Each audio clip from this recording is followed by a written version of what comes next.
attract the best. And look at it.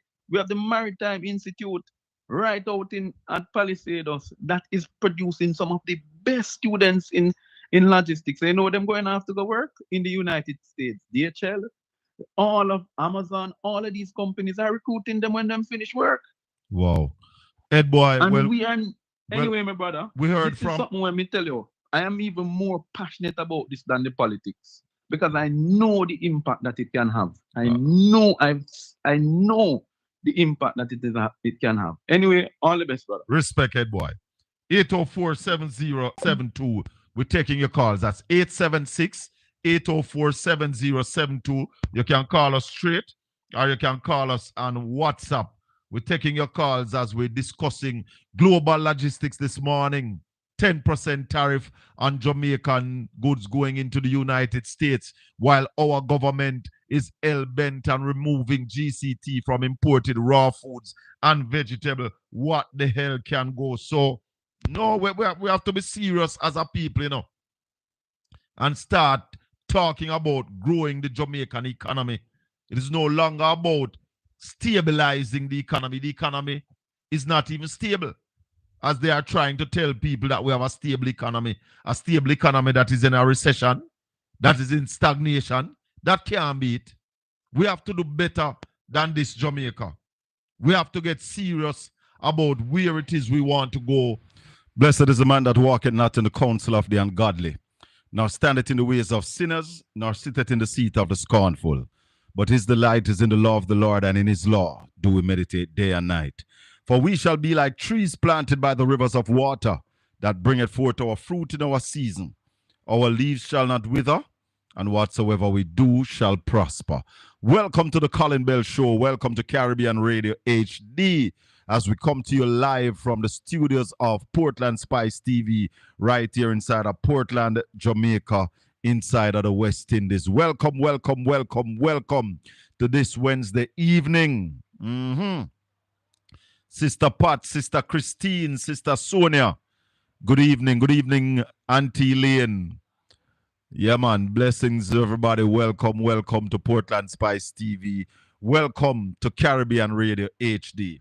Now, yesterday evening, the show was actually taken away with that sad situation that we were discussing yesterday. Very, very sad. And there were some other things that I wanted to talk about yesterday. Mr. Ryland Bell, you want to come on the channel without clothes? Put on your clothes. If you want to come on the channel, you have to go put on your pants. Put on your pants. Viewers and listeners, that's my son, my young son, Ryland. And he always wants to come on whenever time he's around me. Once I am on live, he wants to be a part of the live. Yes, so this evening we want to touch on some of the things that we didn't get a chance to touch on yesterday. Share up the channel, yes, and I'm inviting each and every one of you to subscribe to my YouTube channel. That's Portland Spice TV, PortlandSpic. Fix up your clothes and then you can come. Put on your shirt and then you can come stand up beside me if you want to share in the live. So, one of the things I wanted to talk about yesterday was the fact that after Hurricane Beryl, there are still areas in Jamaica that have no electricity and where people are still maroon. Believe it or not, my people. People are still maroon in some of these areas in Jamaica. And let me get this on around here. All right. Yeah, man, because I have to let you know that there are still places in Jamaica without electricity since Hurricane Beryl. Very shocking. Very, very shocking. And we learned that Saturday. Listen to this.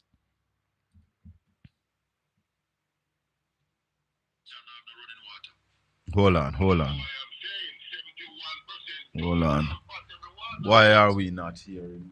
Hold on, hold on. So you're saying only 29% of your division.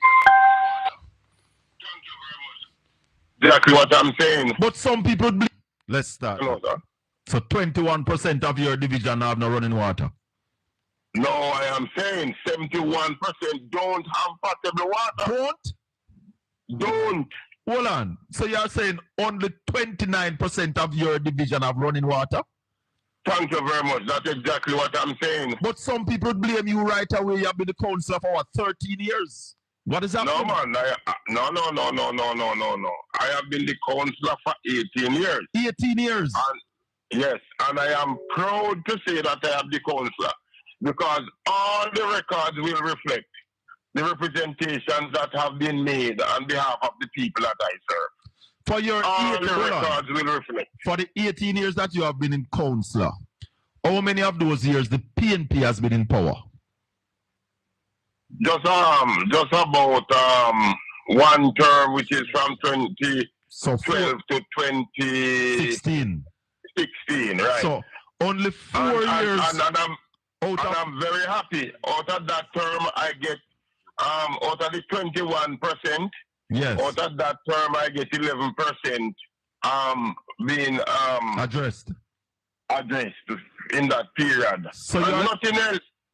So you're saying for 18 years, you have been a councillor. 14 of those 18 years is under GLP administration. And you have gotten very little. Very little.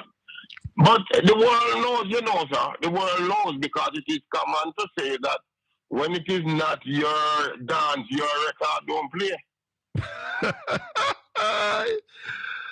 Hallelujah, hallelujah, hallelujah. What is happening in St. Ann? And more is happening in St. Ann, you know, because dog mix is biting dog down there now, you know, Colin. Oh, yeah, sir. Hold on. Before you go any further, I heard you in the council the other day, and I made a TikTok out of it, saying that you have an area that since burial them not get back electricity yet. That's out now? Until now. What? In this world, when the people's life is up to the top of that. And the answer about top of that, today people are suffer. We want the answer today. Mr. Chairman, I think it is deserving that these people hear something.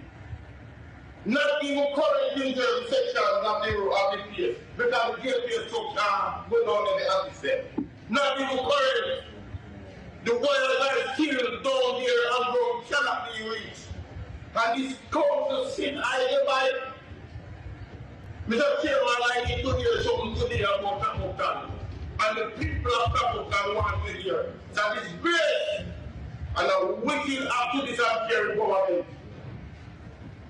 Yes, sir. Until now, and the superintendent of roads and works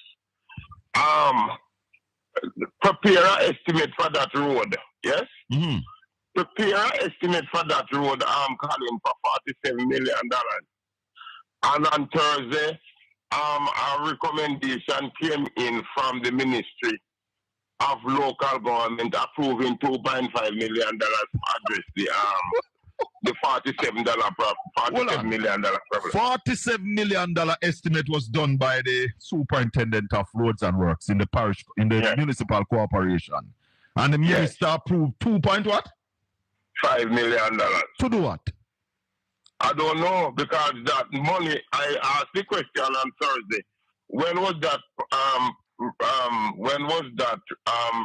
approval received? Yes? And I was told that it was received from the 16th, from the 17th of April. Yes? And today, no. So there you have it.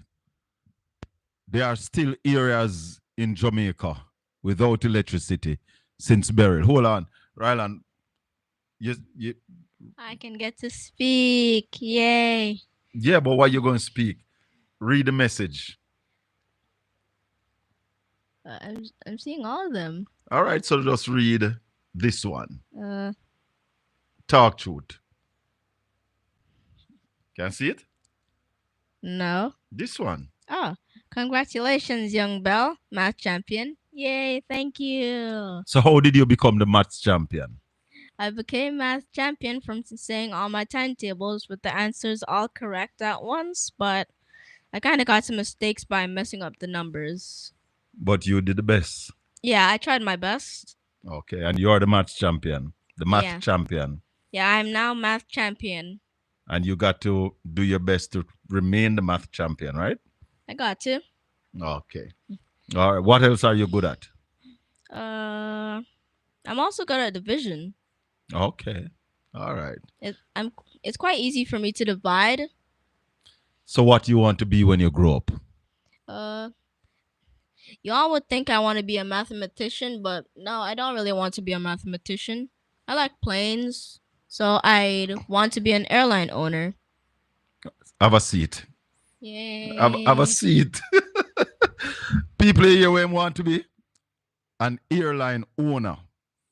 Be a pilot first and then you own some airlines, all right? Because you shouldn't own airline if you can't fly them, do you now? What do you know about, come tell us what you know about airlines or airplane. What do you know about airplane? The things that I really know about planes is how they operate and how they actually fly. The way that the wings are shaped, the bottom side has high pressure, the top side has low pressure. So the high pressure pushes the plane upwards, generating a process called lift. Depending on what types of engines the plane is using, we have jet engines and propeller engines, also known as turboprop engines. So the jet engines pull in air, push it to a fuel tank, then the fuel tank opens up, drops fuel, and then it ignites the fuel to the back propeller, generating a force called thrust.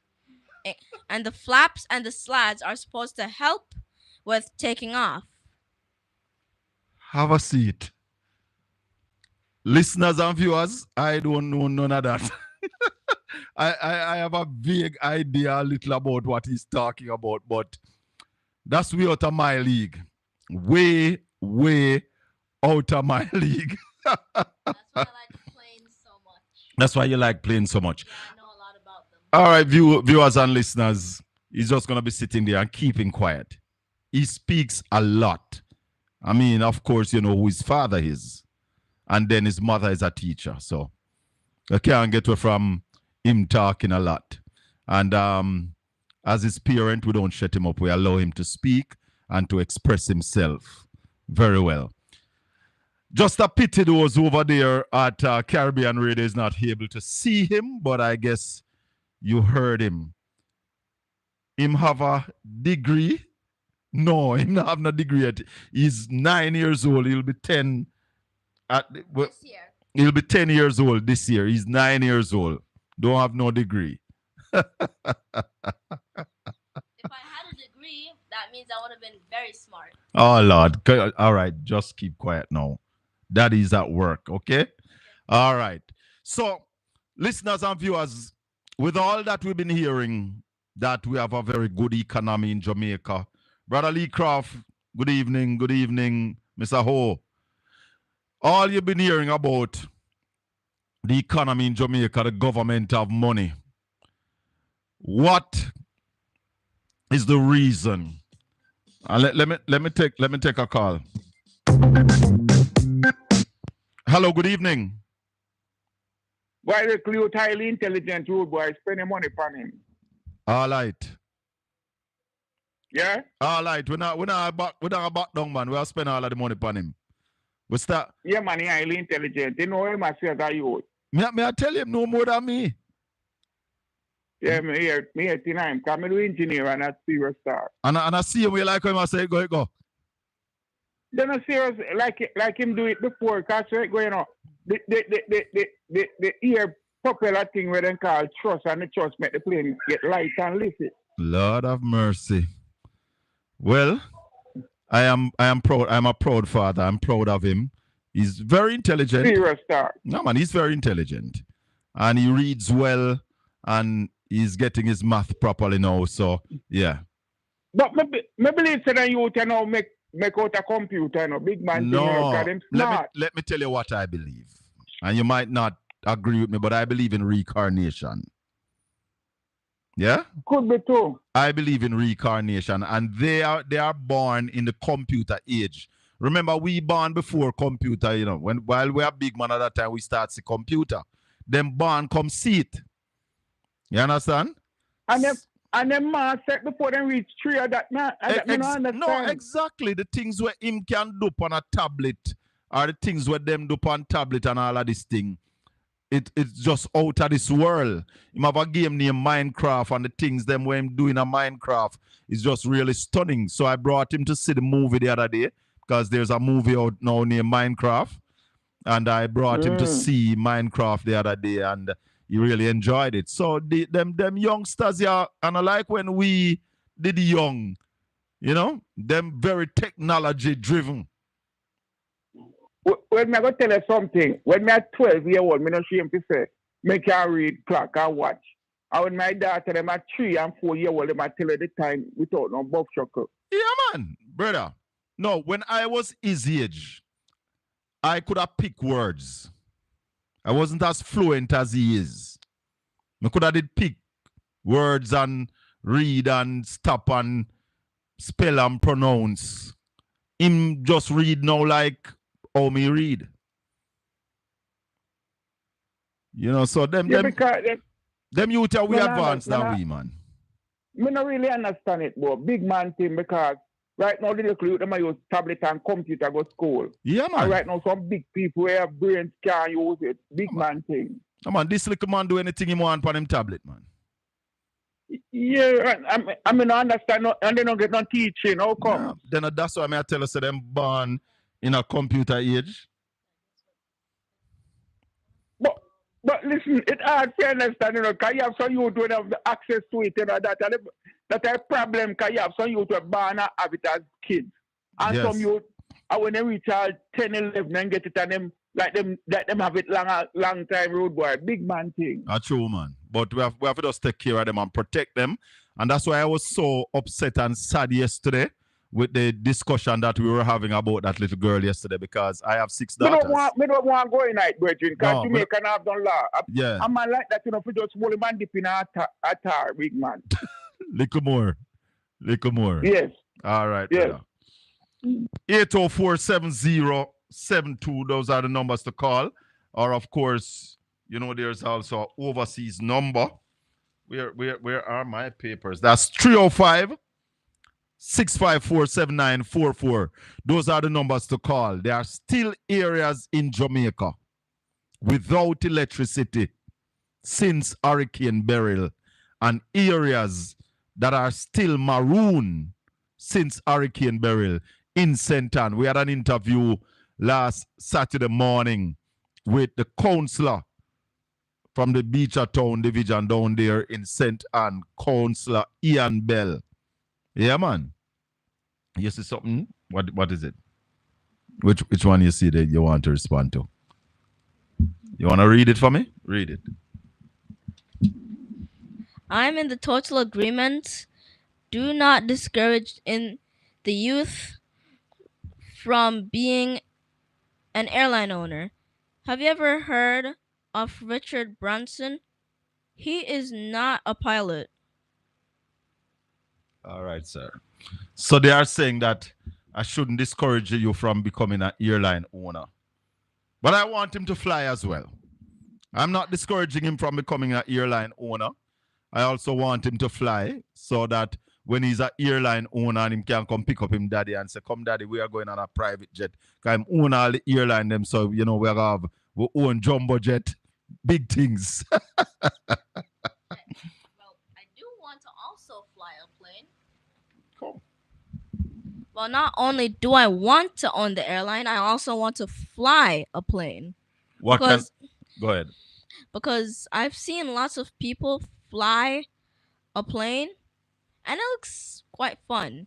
Looks quite fun. Yeah, but at the same time, it's quite hard because you have to go through piloting school. But piloting school would not be hard for you, would it now? I think so. I think it would be a small bit hard. Have you ever flown on a plane before? Multiple times. Oh, okay. Have a seat. You see, if I allow him take over the show, if I allow him take over the show. Sister Cynthia, Brother Lee Croft, good evening to everybody in the chat room at Caribbean Radio HD. Now, whole heap of things to talk about this evening. This evening, we're going to be joined by Conrad O'Brien, because remember now, this is the evening that we are going to be looking at St. Elizabeth and Manchester as it relates to the upcoming general election. Colin, may I watch you from London. Time come. You see how the GLP tell lies on me. See how the GLP tell lies on me. Fortunate future spokesman. Oh. Okay. Just get you know. Colin, keep him away from the airport. He might fly one day at 10 years old. Why? Because I'm so interested in planes. I nearly know basically every single control. I know how to start a plane's engine. I basically know how to fly a plane. What? You don't know how to fly a plane. Oh, you know to fly a plane. Oh, you know to fly a plane. Well, first we have to start with turning on the engines. Mm-hmm. But I don't really know where a lot of the stuff is. Right. So you don't know. You have only peeped into a cockpit for real, and then you watch it. Do what? You look at the rest of it on your tablet. Well, probably I haven't really searched up a video. I haven't really searched up how a cockpit looks like and where the different parts are. But I know a lot of the configuration and parts. Which school you go to? Portland Prep and High. Rylan, you will be all right. The young man will be a pilot one day for sure. Yeah, man. He will be whatever he wants to be. I mean, now he wants to be a airline owner and all of them something there. Last week, what you wanted to be last week? Last week you wanted to be a pilot? Yes. And this week you want to own the airline? Yes. And the week before last, what you wanted to be? But the week before last, I still wanted to be a pilot. Okay. When did you want to be a YouTuber? Still now. You still want to be a YouTuber? Yeah, I could show people how to own an airline. If I wanted to be a YouTuber, I could probably show how people can own an airline. All right, my son, take it easy. Take it easy. You will get there. I need to send him outside there, so because I'm going to end up take over the show this evening and mix up the show and all them. No man, you can't stay. It's all right. Unless you're going to go eat. You're going to go eat something? Huh? All right, have a go watch some TV. Bye, guys. Make sure to subscribe because we need to hit 5,000. Tell them again. Bye, guys. Please subscribe. All right, go watch TV. Yeah, viewers and listeners, that's my young son, Rylan Bell.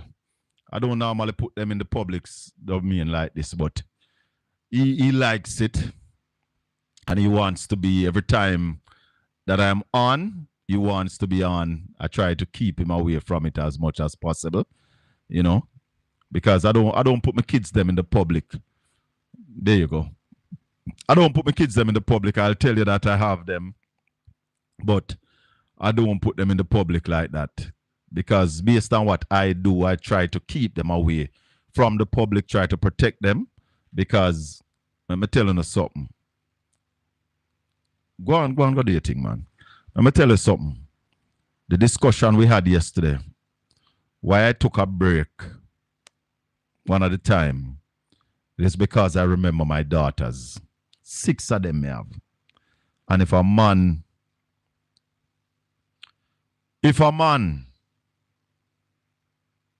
do the do,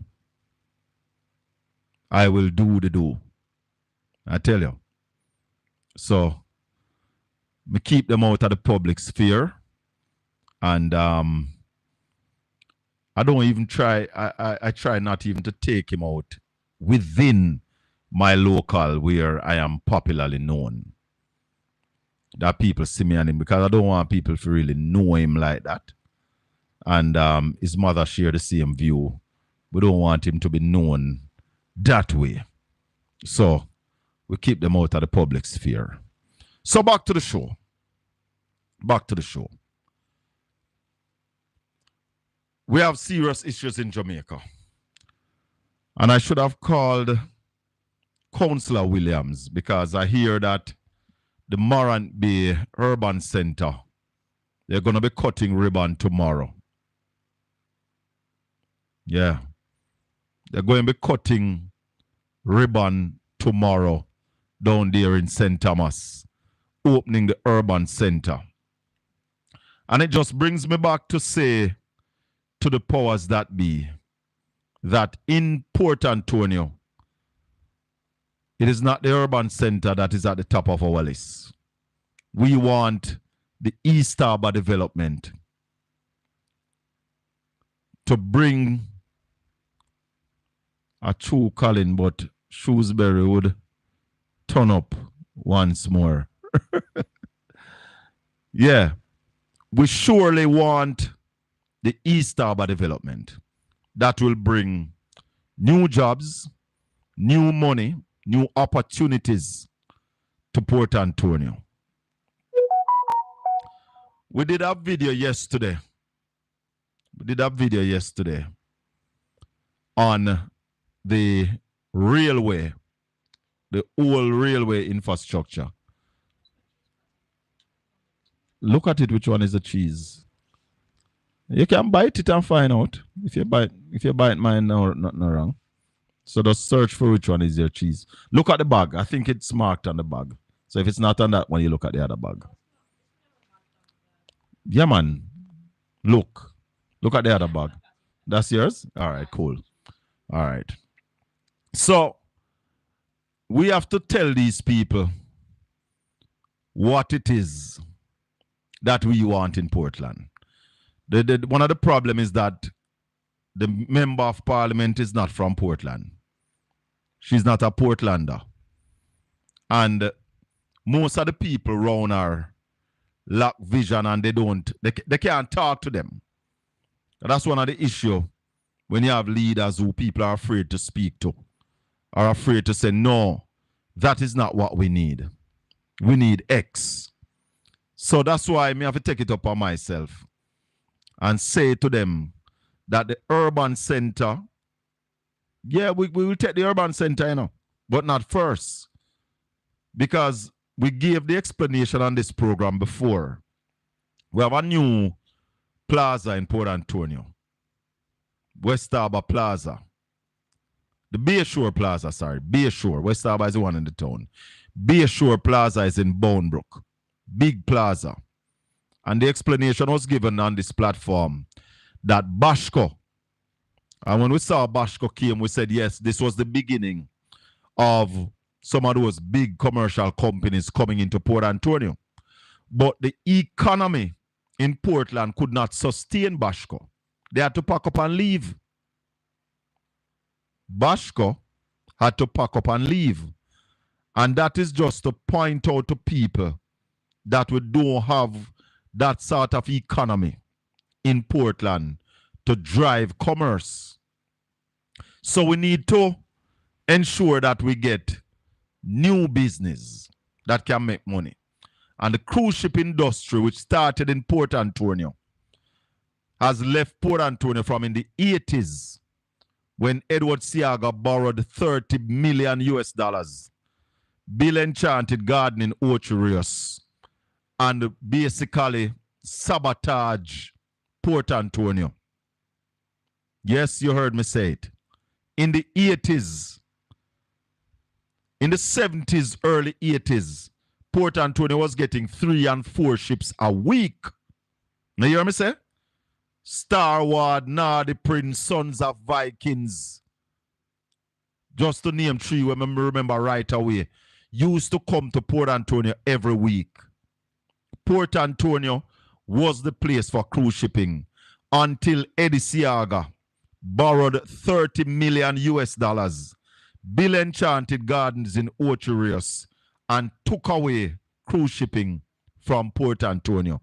In fact, the men were so wicked that they got somebody put on what looked like a crocodile skin upon them in the Rio Grande and tell a lie that crocodile was in the Rio Grande when they want to move rafting down to Martha Brae because they built their business in Ocho Rios and took the rafting, took tourism from Portland, and we have never gotten back to where we want. Yeah, man, everything is on the TV.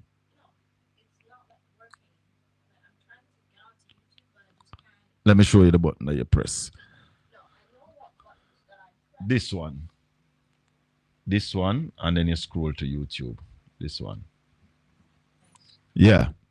Him know if a fly plane, but him don't know if a man over that TV there. So, we see all of that happening. And now it's time to bring cruise shipping back to Port Antonio. One of the problems we have in Port Antonio, we have a twin harbor. You have the East Harbor and the West Harbor. The West Harbor have limitation because for ships to come into the West Harbor, there's a channel between Titchfield High School and the Navy Island. The channel is narrow. And down below, there's a rock that comes out of a Navy Island that is causing some of the problem. Yeah, man. No, I'm not even talk about Iris. I'm not even talk about the banana part of it yet because really it's the banana ships that start the cruise shipping in Port Antonio, you know. It's the banana ship tours start compound first. That's how the cruise shipping start. Because when the banana ship came, it used to carry a small amount of tourists. And that's how they built the Titchfield Hill Hotel. Titchfield Hill Hotel, it was the first hotel in Jamaica.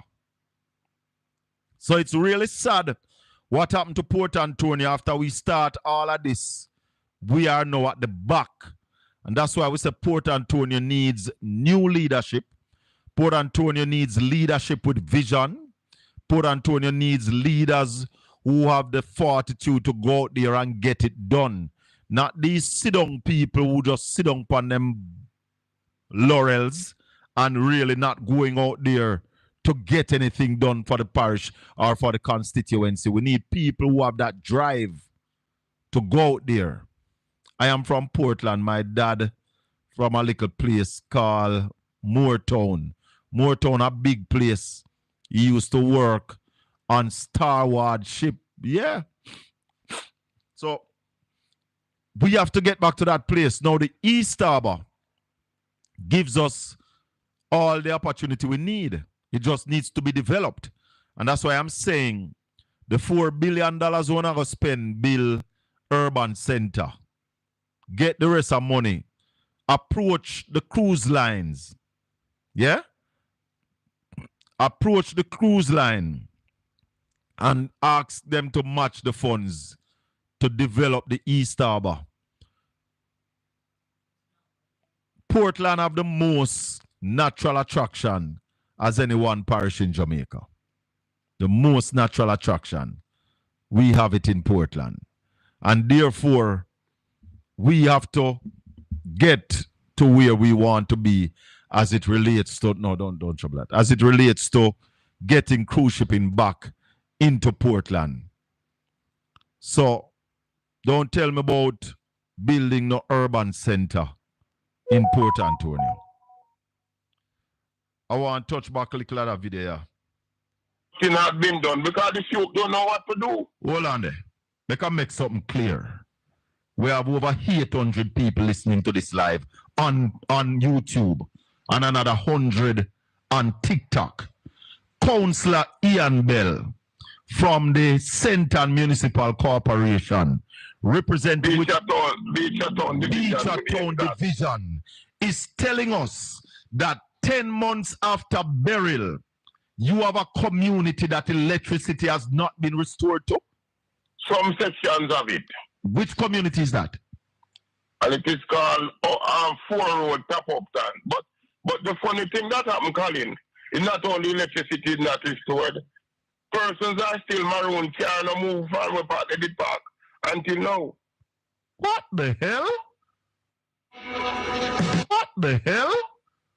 There are cars that don't move from where they were parked during the passage of Beryl until now. They are marooned. Thank you. People don't hear this.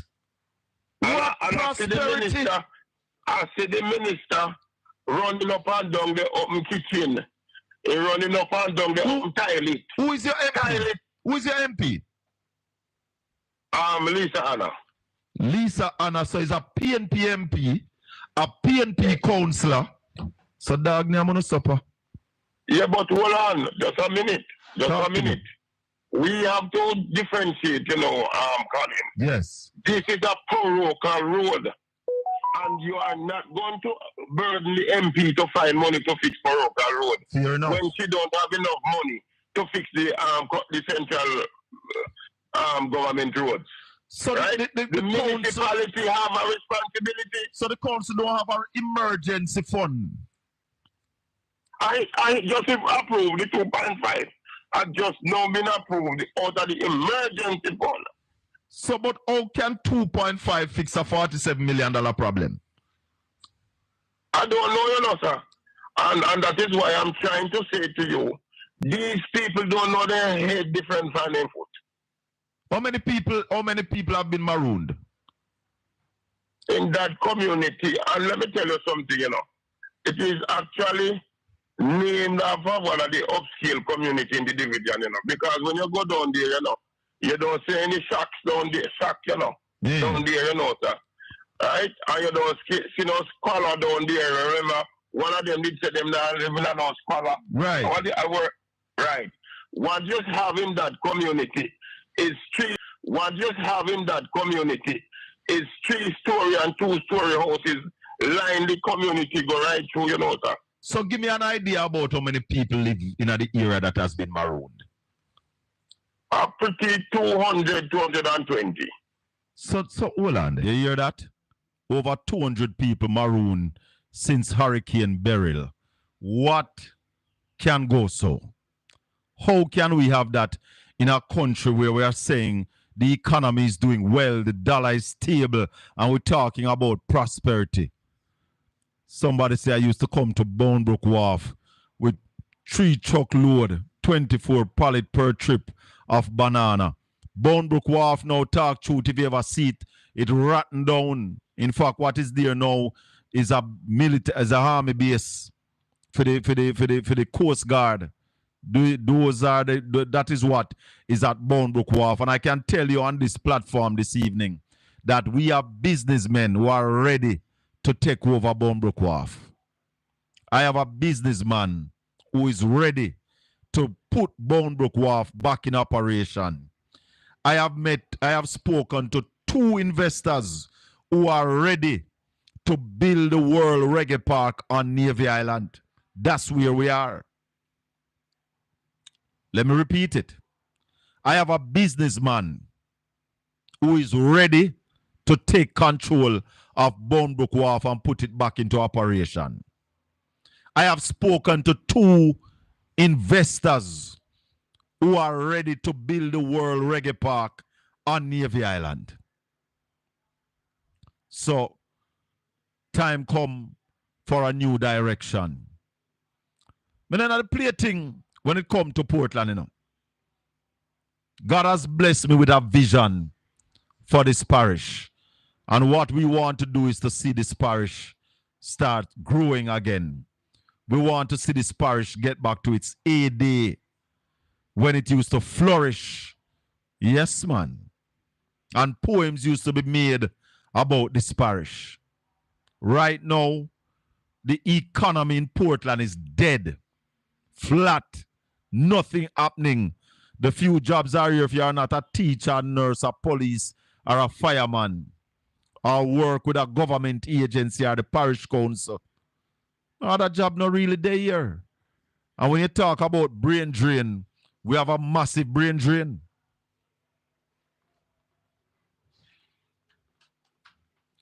We have a massive brain drain here in Portland. The people don't have no work. And that's why I am saying to them, no man, no man, no man. This need crowd. This needs crowd, Comrade Bell.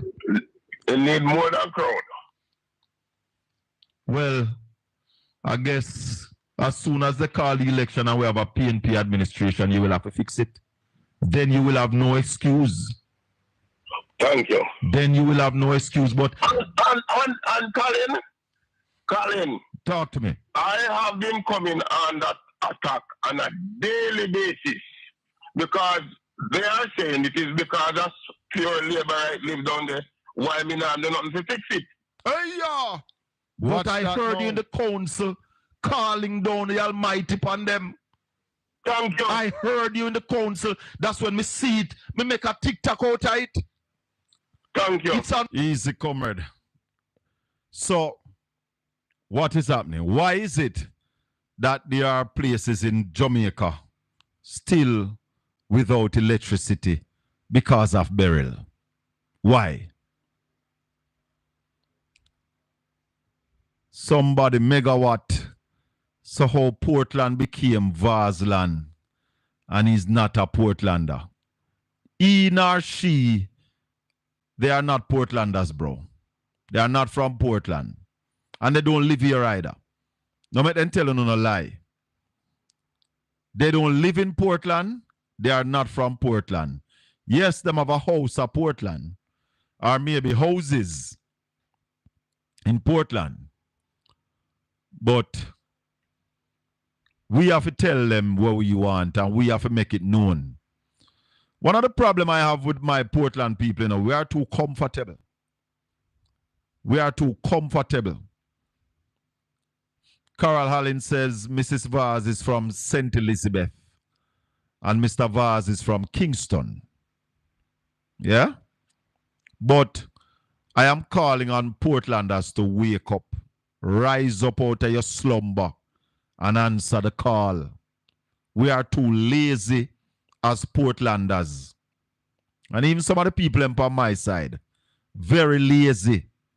They are looking for a messiah to come from outside to develop Portland. And the messiah now go come because everybody come and look for themselves. And when they come with their team. And we are left at the back. But time come. And a lot of you might want to say to me, but the PNP candidate is not from Portland either.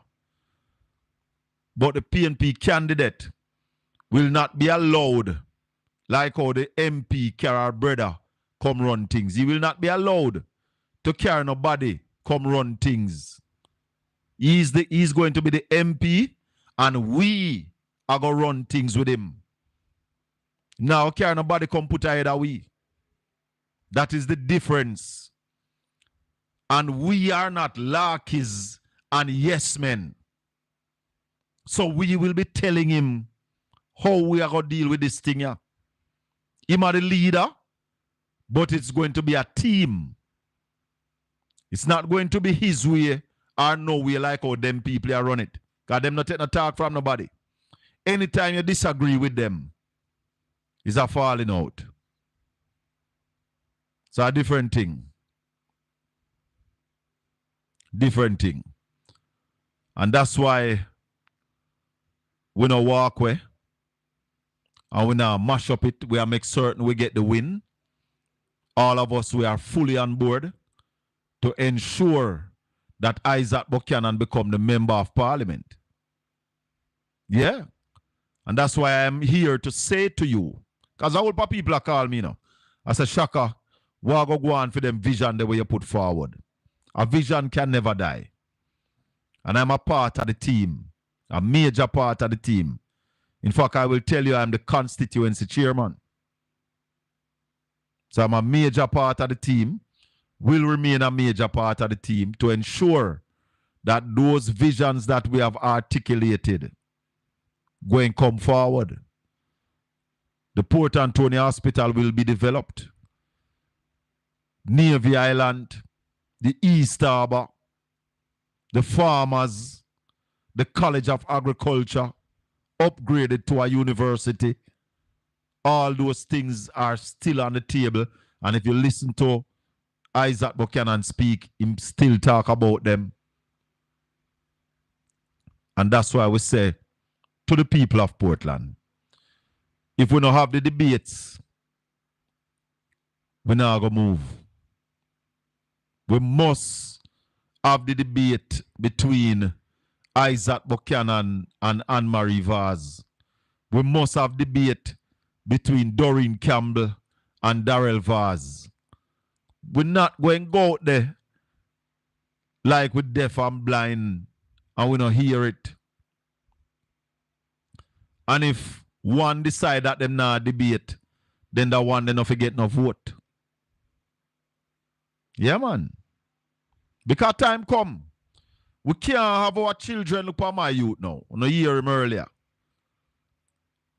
Now them youth there do what them for do and reach the academic achievement that they want to get to. Them can't stay at Portland, them have left. Why?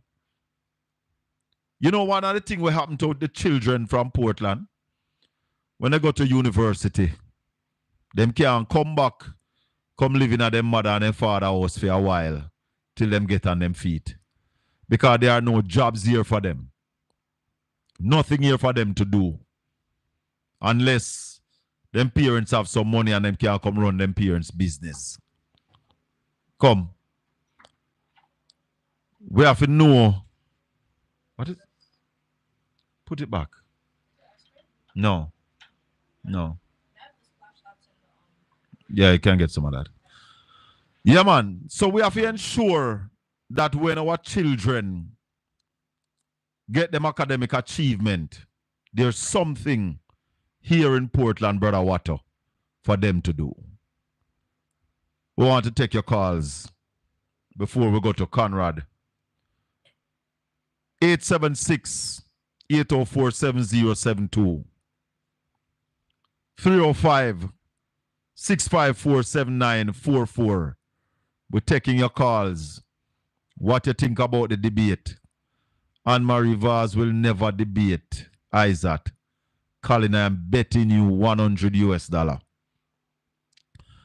Iris Smith. No, it's Megawatt. Megawatt. I am saying if she don't want to debate Isaac, she mustn't get no vote. And vice versa. If Isaac don't want to debate her, him not forget no vote.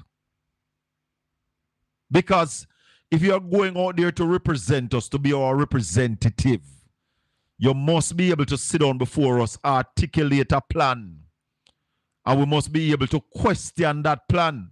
Now, too many times we have politicians go up on a stage, yeah, and chat a bag of crap. Come. And when them chat the bag of crap, because nobody can ask them no question, them get away with all the foolishness.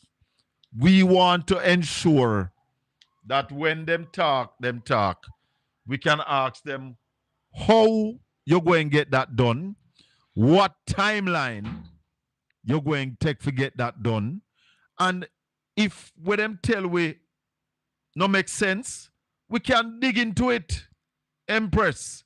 I said, no, this don't make no sense. Because when I'm on the stage and him alone attack, him talk all kind of garbage and walk off of the stage and gone. That, to stop, we want, like tomorrow evening in West Portland, there will be a town hall meeting. The MP candidate, Doreen Campbell, is putting on a town hall meeting. She have invited Anthony Hilton, who is the shadow spokesman on investment, trade, and global logistics. She have invited Dr. Deborah Ickling-Gordon, who is the shadow minister of culture and the creative industry. She have invited Councillor Hubert Williams, who is the deputy shadow minister on agriculture, and she will be there.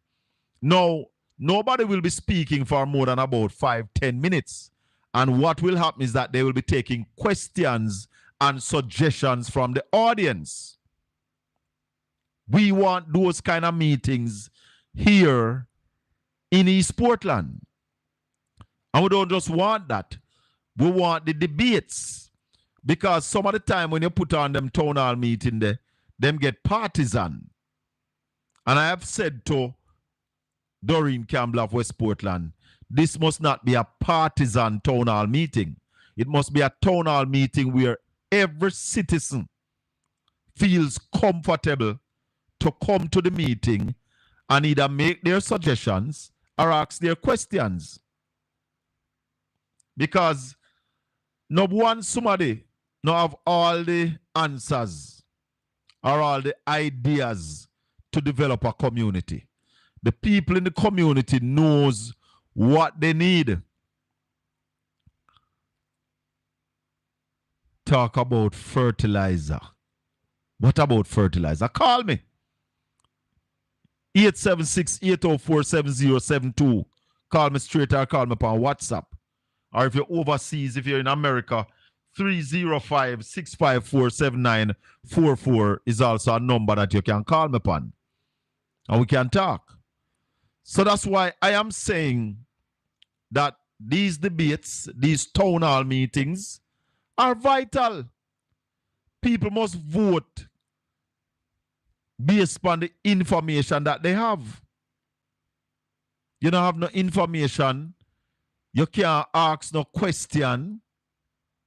Why? How me I vote for you? Brother Hubert step across the border from St. Thomas to Portland. Now, Marlene, let me tell you something. Hubert Williams is a Portlander. Did you know that? Free school man that. Free school man.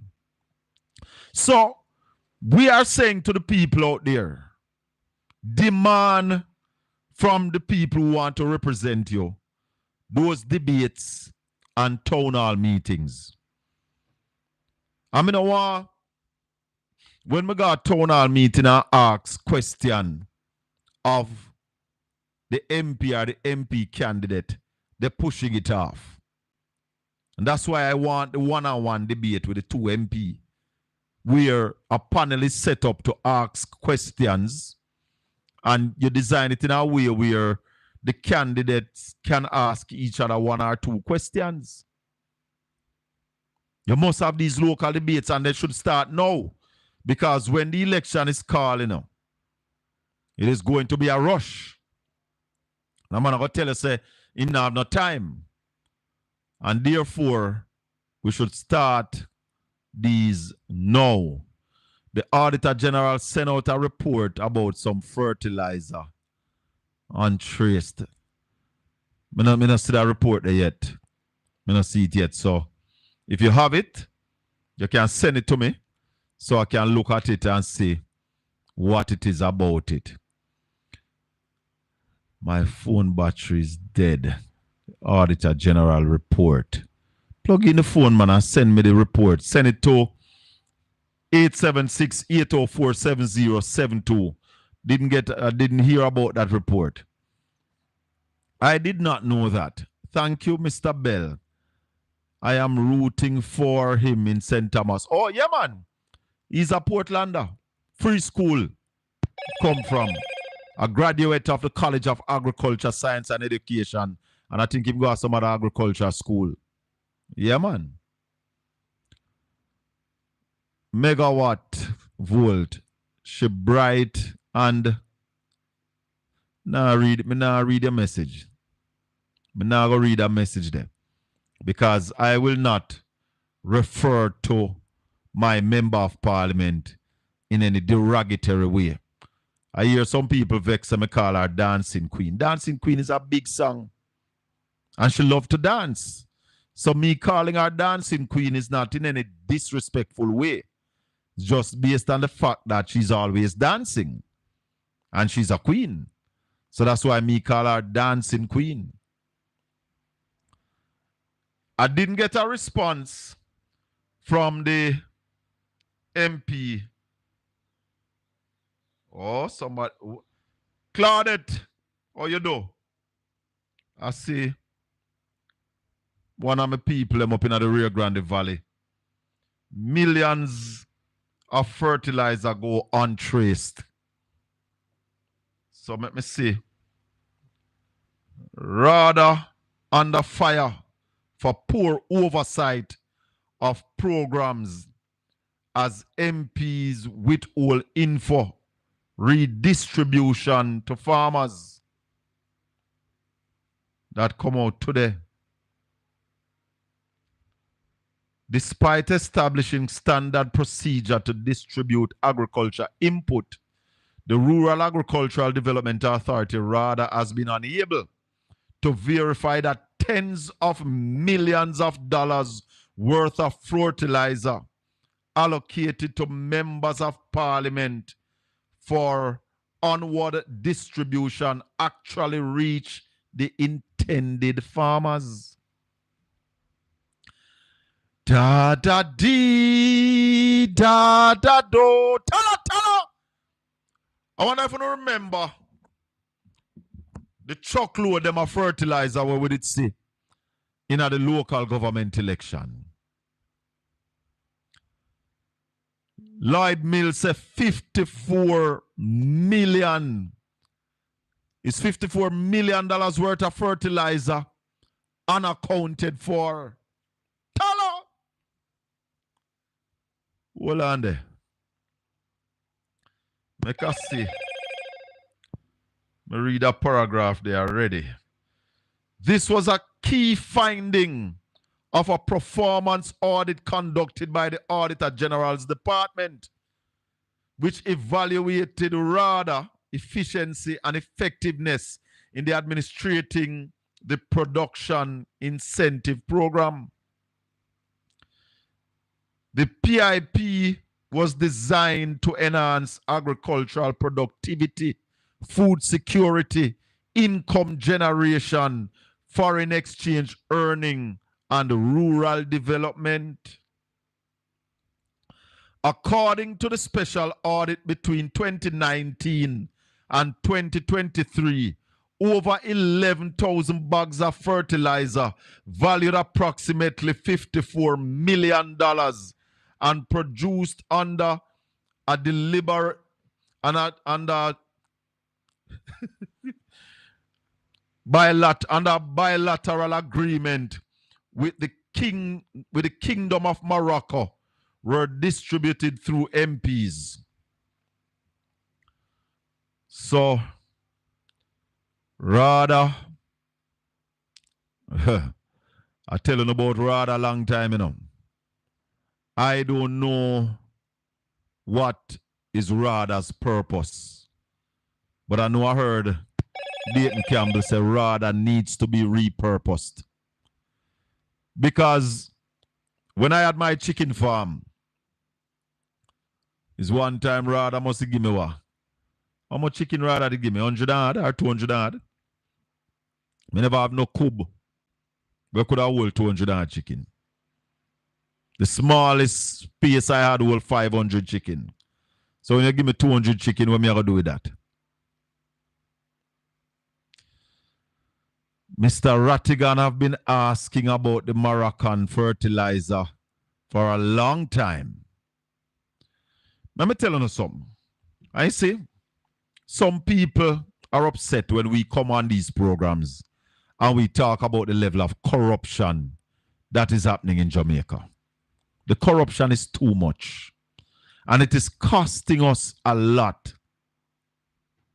Now, one of the things where we know, some people will get fertilizer and have no farm.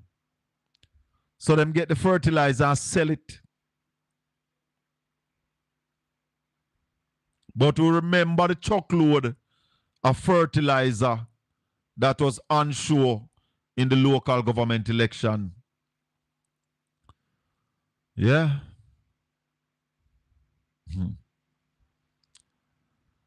The PNP need to talk to farmers to show they didn't get any of the fertilizer. The GLP MP cut out rather threatening them like middleman, treating them like middleman.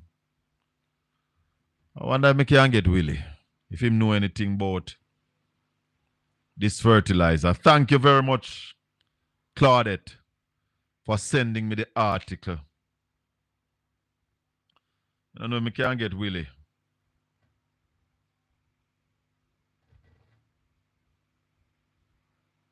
Because this is serious.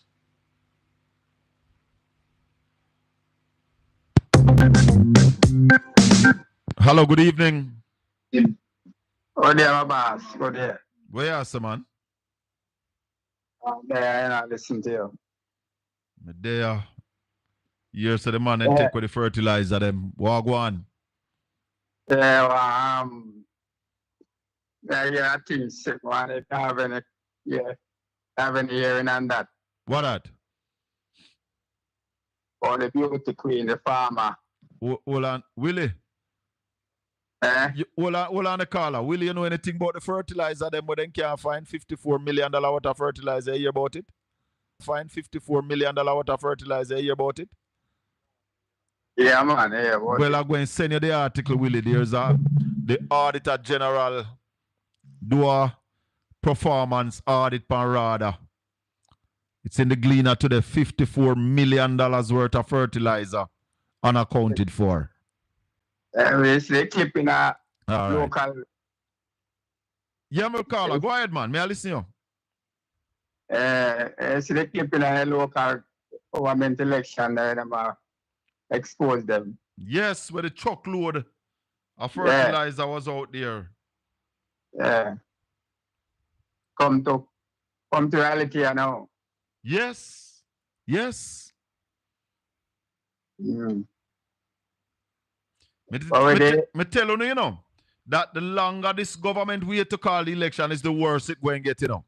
Because it's whole heap of things Auntie Louise and Servant David that this government have hide whole heap of wrongs where them hide and cover it up. And the longer them take for call the election is the more going to come out. Pure corruption. Pure corruption, brother. And you have some people I run up and down, no one nobody asks question. How the hell? I think the Jamaican people them are vote for corruption still, you know. You don't think them all vote for them? Corruption. I think them all vote for corruption. Well, I hope they vote against this level of corruption. That's it. But what may I say? You hear anything about the beauty queen? You mean which we attack? Lisa Anna? Yeah, like show at the class floor. Labour writer grab onto straw, man. Not no go so. Oh, not no go so. Labour writer try grab onto straw. The Labour rights are desperate. And the ship is sinking. And they're grabbing onto straw. Lisa done with politics. Lisa tell us she not running back. Yeah, she said that. And that Lisa say, you know, Lisa never say, she a look seat. I heard Dayton begging her to come back. You understand? Yeah. So, you know, you no argument like that except from Labour right quarters. Yeah. Saying that Ray about Lisa. Is Lisa hang up her boots and done with politics? Because me I hear over Bradley Avenue there. I'm a question the Gensec about it and he can't confirm it still. I say he can't got a good argument for it. For them Gensec or for Gensec? For them one. Oh, well, for them Gensec under pressure, see the people them good up on him Monday night. Station, over for them station him there. Yeah, me hear him over there. Over there. Because the people them must say if them not get the land of civ right, no vote. Yeah. Yes. So I want them to ask about it here. No, sir, it's try them I try grab on to. No, me here say them all want plan to bring back Bruce Golding. Rumors that my mediator. Why? They want to bring back Bruce Golding, brother. Where you say? Me here say they want to bring back Bruce Golding. As leader? Well, Some here say it might be a golden versus golden. I say gone bad. Boy, it done over there. No talent over there. Then you know, see Venetia Phillips go over there, go turn star. Eh? You know, see that? Say Venetia Phillips go over there, go turn star. Because no talent no over there. I tell you. You're bangarang. Yes, man. Peer bangarang, man. London Bridge is falling down, brother. London Bridge is falling down. A laughing stock. A joke, man. Joke. You say, they lose this year. They might get more than 18. They might ball about 18 years. They might get more than 18. Me say, when them lose this, and Marky G step in and start. 18. They might ball about 18 years. They might get more than 18. Me say, when them lose this, and Marky G step in and start putting the thing the right and proper way. A 3 term. A 4 term, them all get. Yeah, but reason like PJ. It going to have to be another generation who don't know about all of this kind of corruption that will bring them back into government. But then nobody over there to come forward. How are you, man? Listen, man. Right now, the whole of them TNT, they tell the Jamaican people that. Remember, you know, all 49 of them are suspect because the Integrity Commission said there's 8 of them, 8 people in the parliament who is under investigation for illicit enrichment.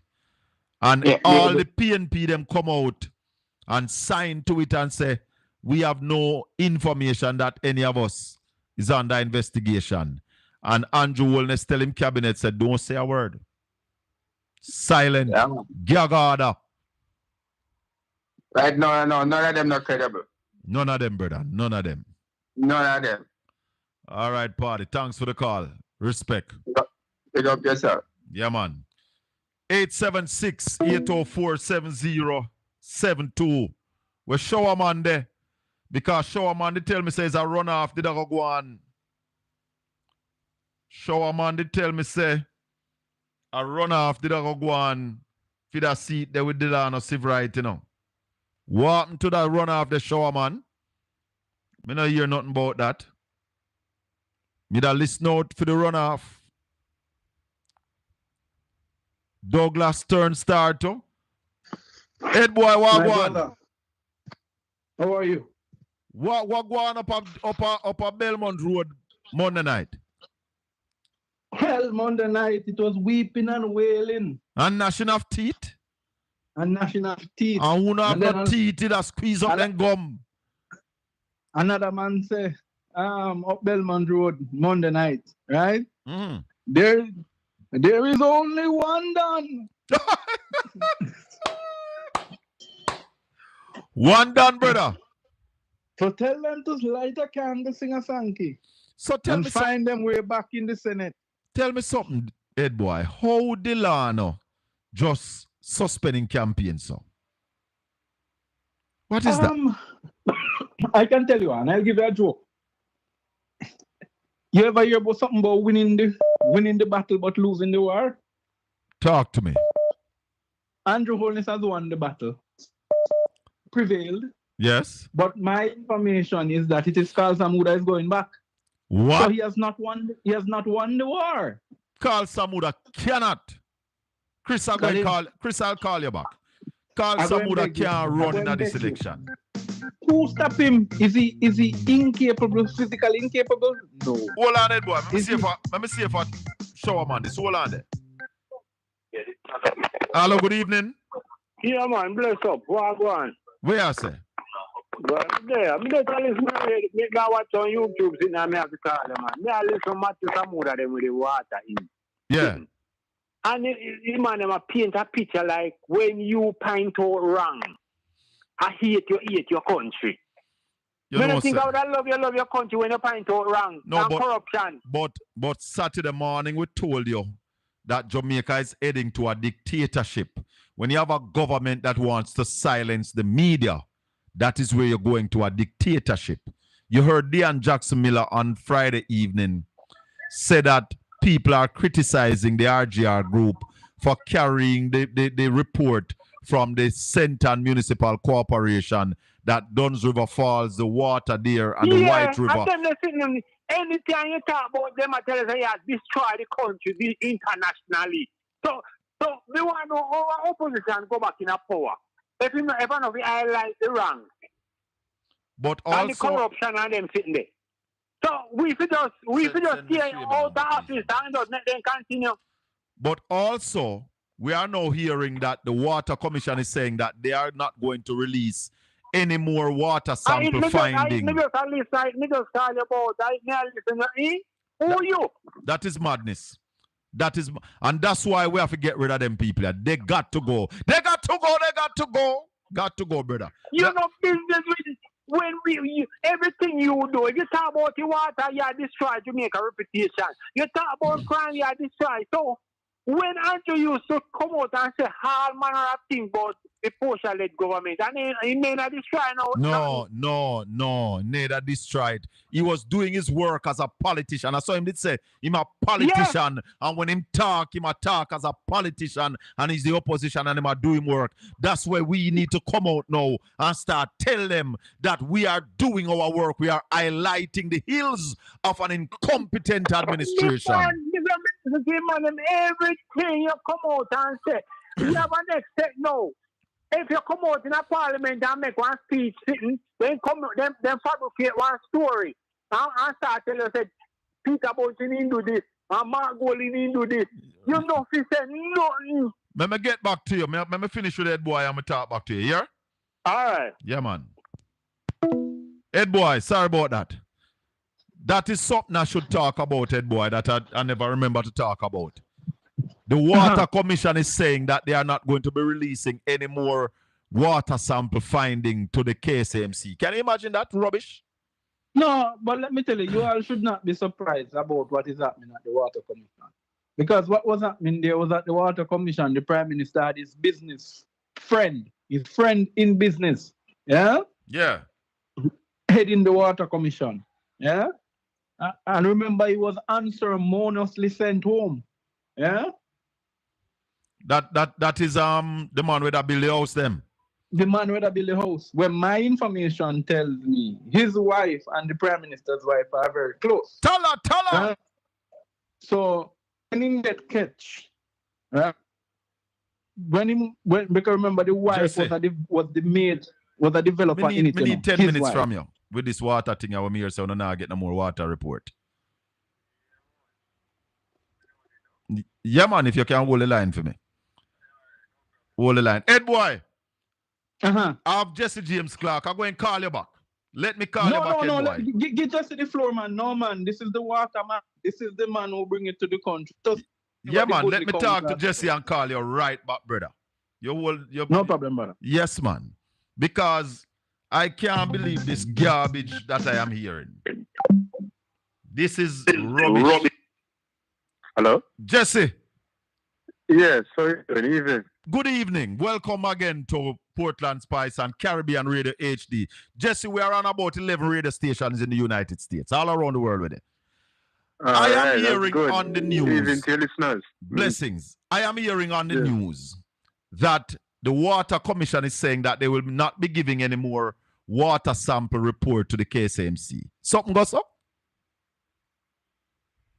Yeah, apparently they're upset that we raised an alarm about the poor quality water that residents were getting.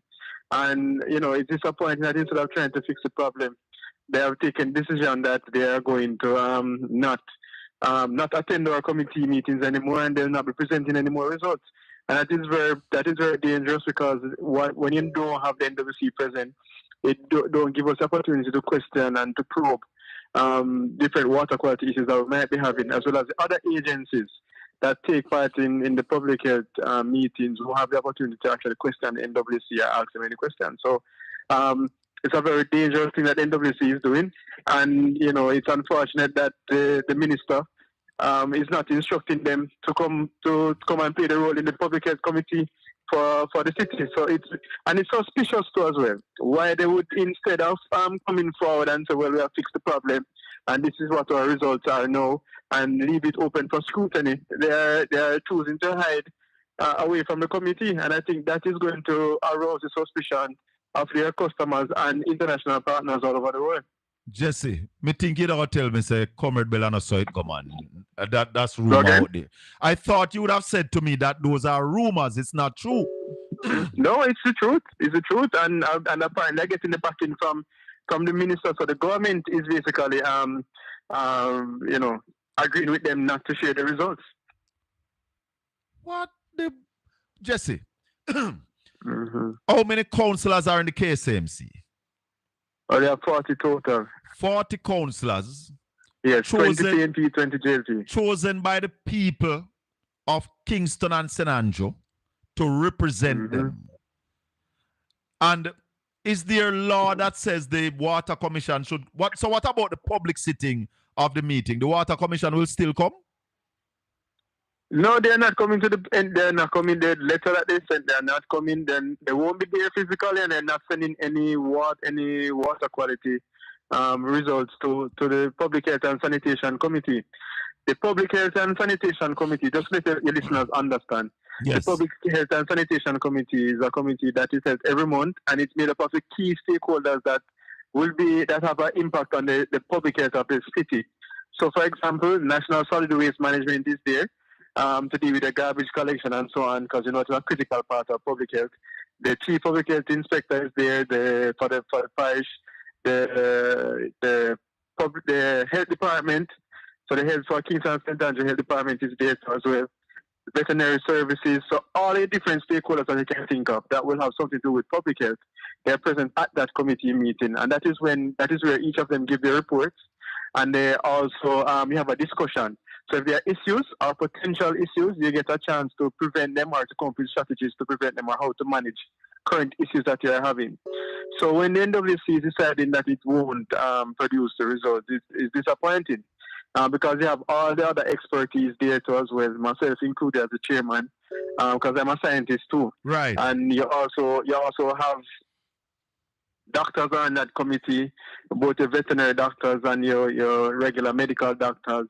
We have persons with experts in the public health are also on that committee too as well. So for them to say that they're not coming to the committee to put the results up for scrutiny, it's disappointing and downright dangerous and irresponsible of the government to be entertaining such things too as well. The government needs to instruct the NWC that they need to provide the results to public health. And I want the public to cry out too as well, to let them know that they are not satisfied with what the NWC is doing. Is there a point where the council, the municipal corporation, sit as the local board of health? In terms of the municipality does have some authority in terms of mandating these different entities to provide their results. But when the various ministers also have some sort of authority to as well. So, what we are going to be doing is to explore all the options that we have in terms of pushing for them to share the results and to have them discuss at the committee level. And we're going to use every means necessary to us. And we are also asking persons living in these areas and journalists, both freelance journalists and also the journalists of the traditional media. Yes. We want them to visit these rural water treatment sites and to see the conditions that they are in and share it with the public, independently of myself or anybody else. So I want them to go in and just give everybody a good view of how the water is being treated and processed. And, and Jamaicans can form their own opinions too from that too as well, and to understand why it's important.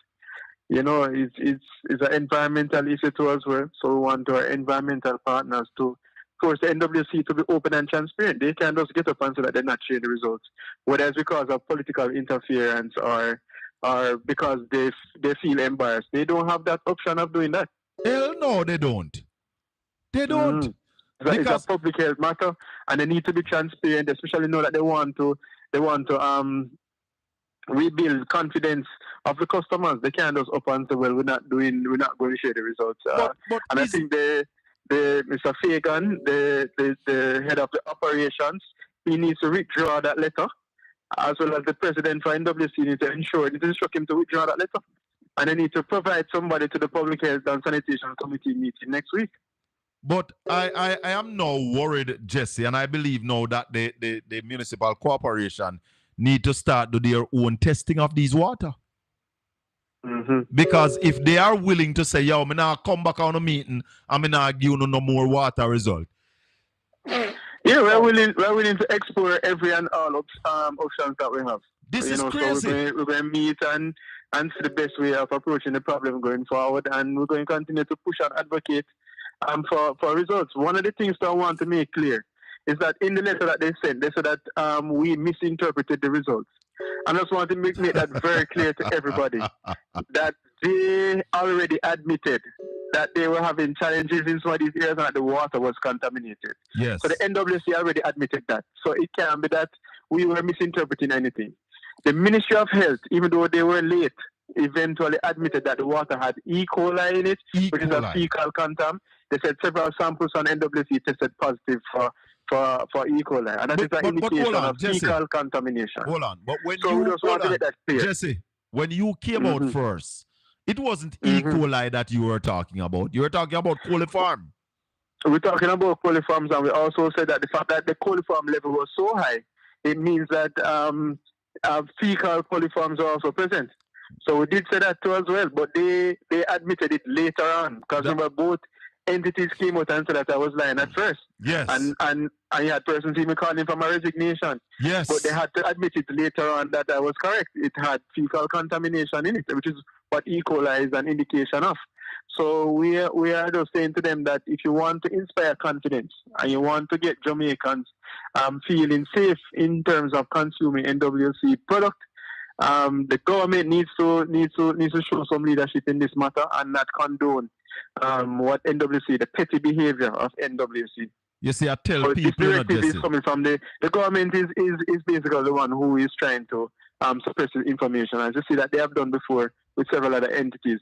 And we need to get to a point where the government kind of intervene in these public bodies, especially when it affects the public like that. We need to make sure that we can get independent information that the government don't have any control over like that. You heard about the report coming out of the Senton Municipal Corporation last week about with their concerns about the Duns River water quality. I don't know if you heard Deanne Jackson Miller in Beyond the Headline. She said that people are criticizing RGR for carrying the report.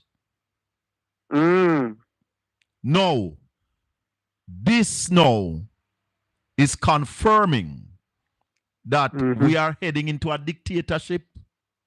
Yeah, there's a big push for suppression of both the media and also suppress the truth coming out, because I'm saying to myself, if the facts are so blatant in the face and people still finding a way to skip and hop and dance around the actual fact, is alarming and it's dangerous. It makes me very concerned about what if it was just a hypothesis.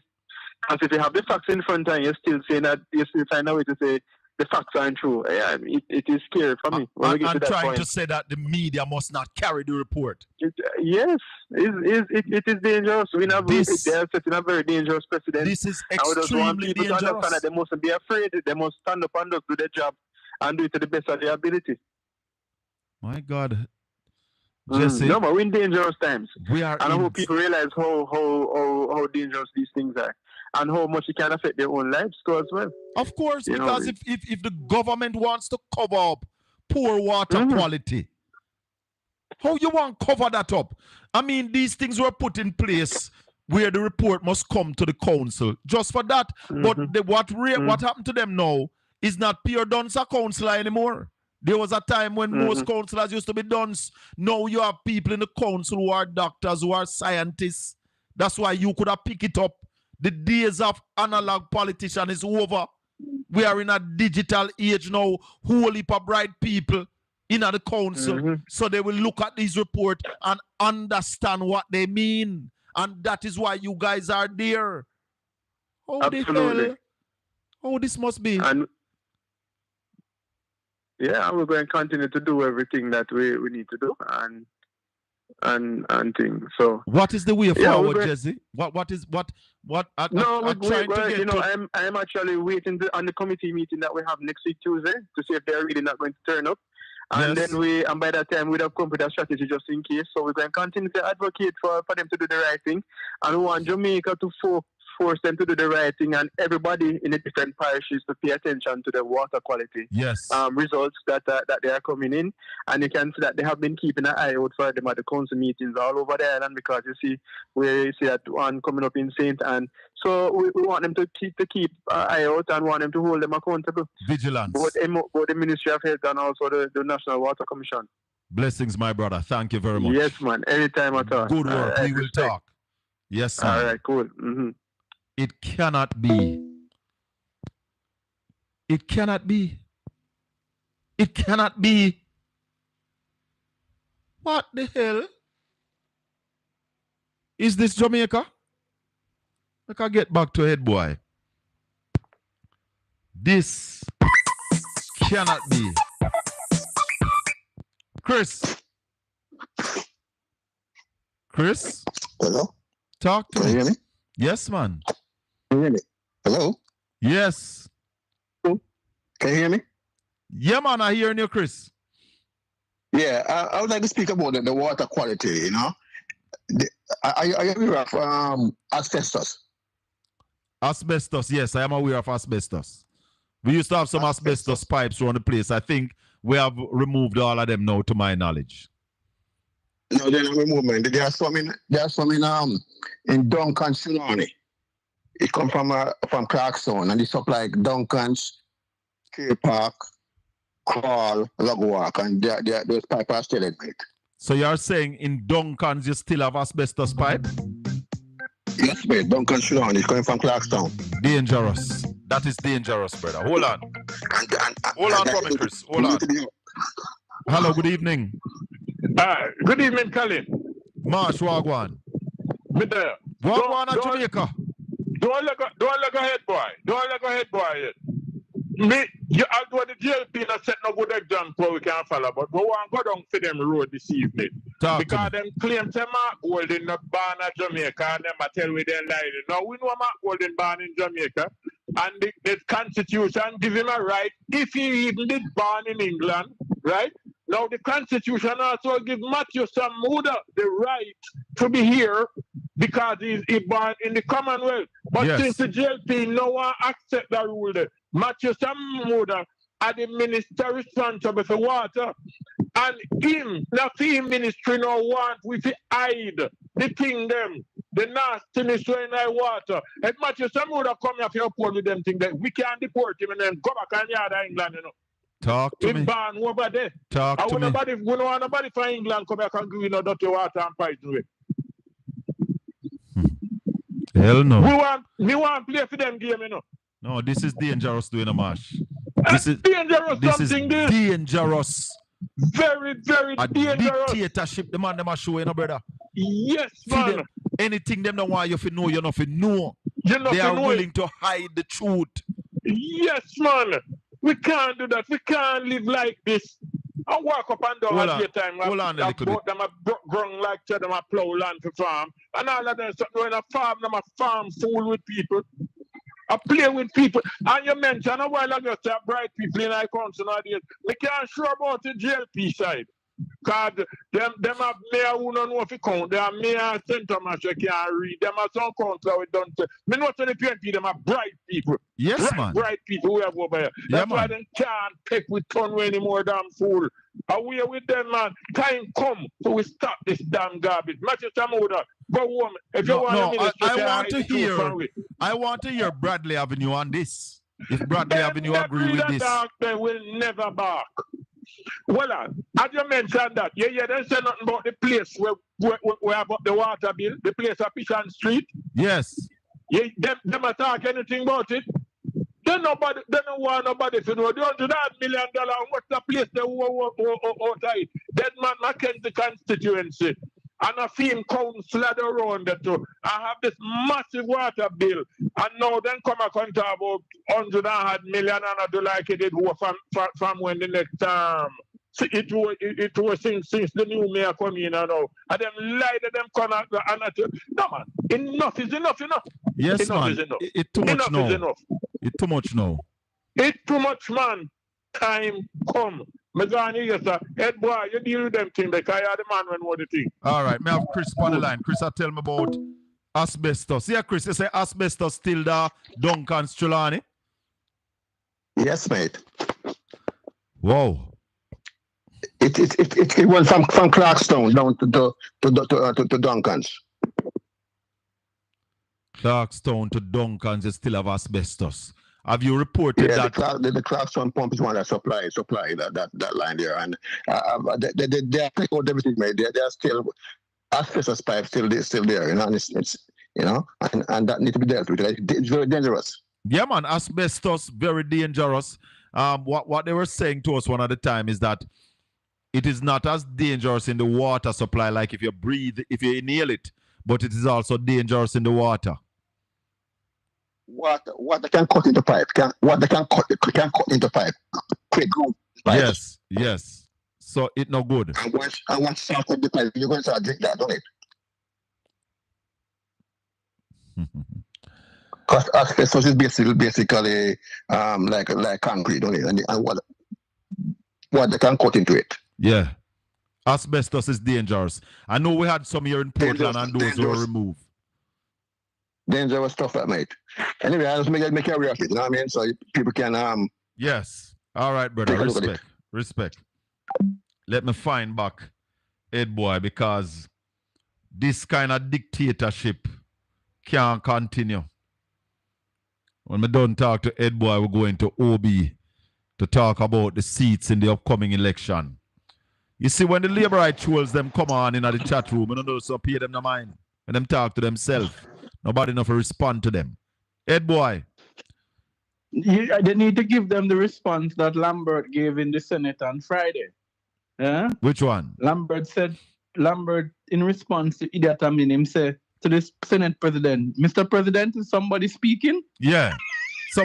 Is somebody around there? Is somebody around there? No, Idiot Amin is a disgrace to the Senate, you know. No, let me tell you. He has brought the Senate to a new low. You know, when you have a foot, you know, I don't know about you, but I grew up playing cricket and as football as well. Both of them for me too. And I was a damn good runner. But I can tell you that for you know, when a man sit down on the sideline and well come on the field. Yes. Right? He must say, man, pass the ball. I was stupid. Jump the ball, man. Yeah? Yeah. That's Idiot Amin. He has been on the sideline waiting so long. Yeah? That when him get up in a game, him foot seize up. But he has brought the Senate to a real low though. Very low. I'm really disappointed. I thought, to be honest, but you see, people shouldn't be surprised. That's his confrontational nature. Yeah. That's how he is. Very confrontational. But you know, I heard Sir James and the water matter, so I don't have to speak on it. No, but you had raised something about RADA. That was what I was calling you about. Hold on, Ed Boy. How can we do continue like this? There's water problem. The NWC admitted it. The Ministry of Health admitted to it. The NWC made a report in the Central Municipal Corporation. And because of that now, you are saying that they must not go back a meeting. The reports must not come. You know what I would do? I tell James this. I said publicly to Councillor James. You know what I would do? I would not argue if I were the councils. I would have a class action brought against the council, from the council. Yeah? Let the same way like how the Prime Minister take the Integrity Commission to court. Let the KCC take NWC to court. Well, but this is dangerous, and I hope the people of Jamaica are seeing this. And Marshy is so right. That little 4-5 man, right? 4.5. Yeah? He is a damn rude and out of order fellow. Because the NWC, there are two entities in Jamaica will never get involved in politics. And I see them playing politics now. NWC and the JPS. One is playing politics in Portland in terms of who for house them decide for wire. Yes. Yeah? And one is playing politics in Kingston in terms of because the Marshy is right. It was sitting on Petron Street in the Denham Town Division. In the Denham Town Division.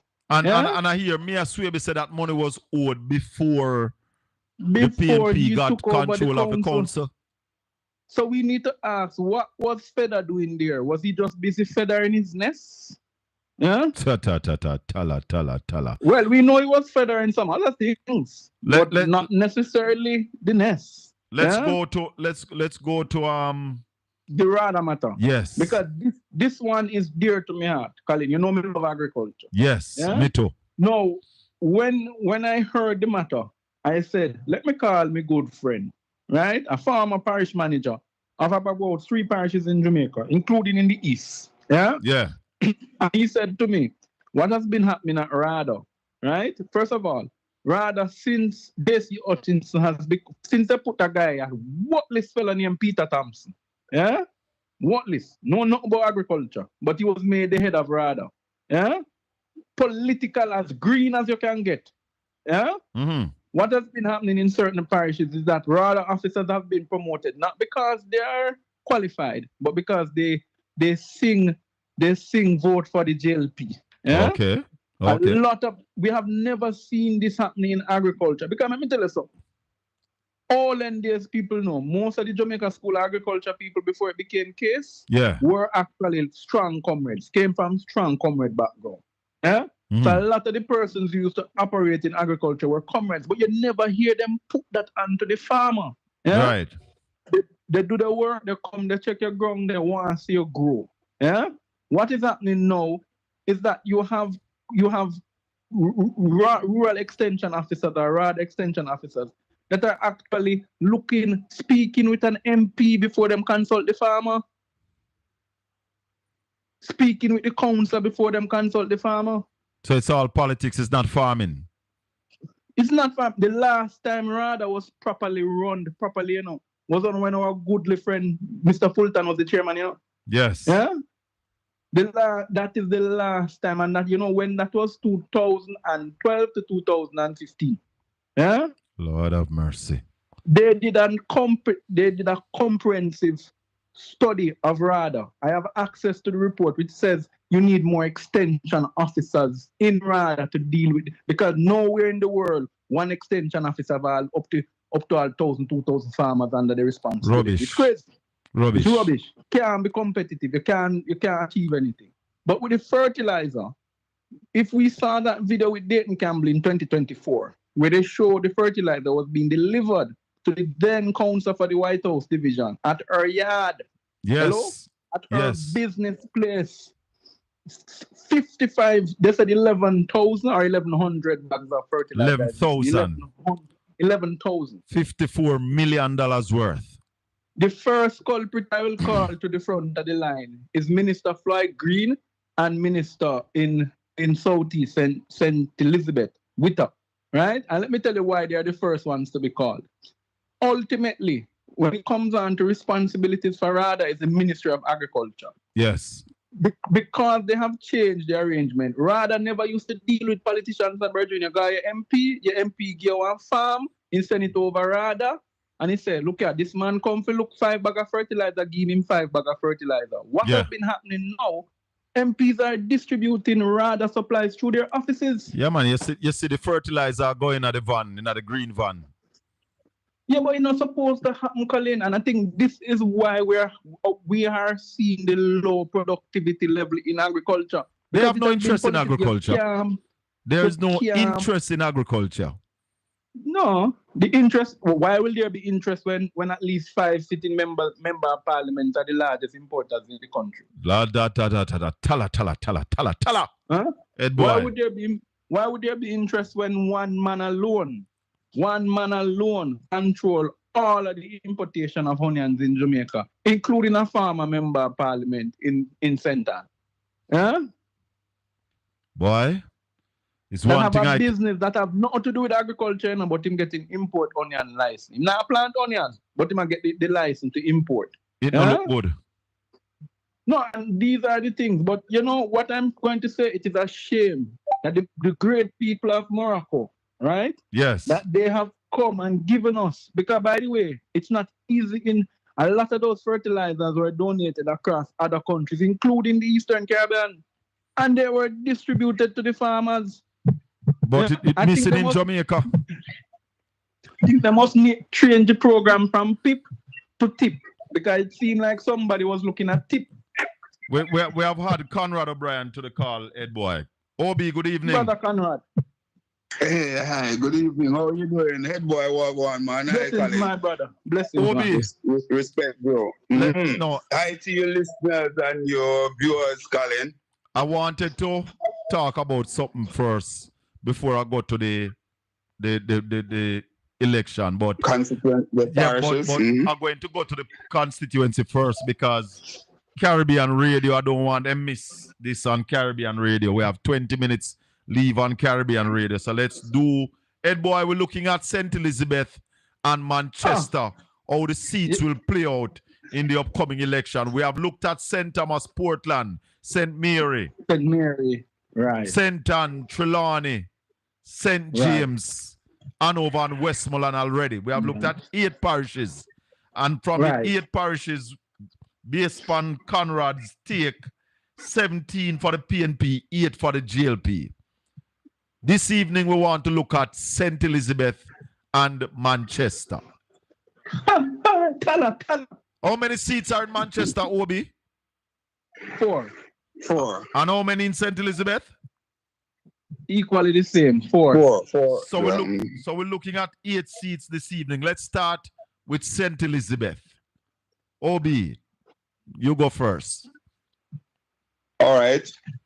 Well, of course, let's start from that one that is now occupied by J.C. Hutchins. That's Ed Boy. You have the direct name of the constituencies with you there. It is Northwest St. Elizabeth. Northwest St. Elizabeth, now represented by J.C. Hutchins, and a young teacher there for the PNP. She is born and bred in that constituency.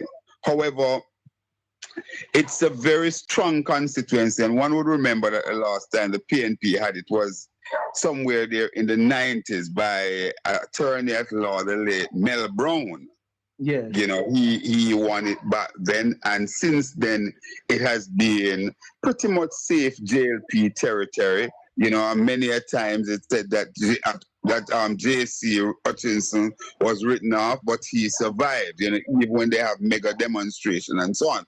However, the difference this time around is J.C. is not there, and the PNP candidate, my God, wow. I think Scarlett is the last name. Principal from Pisgah premise.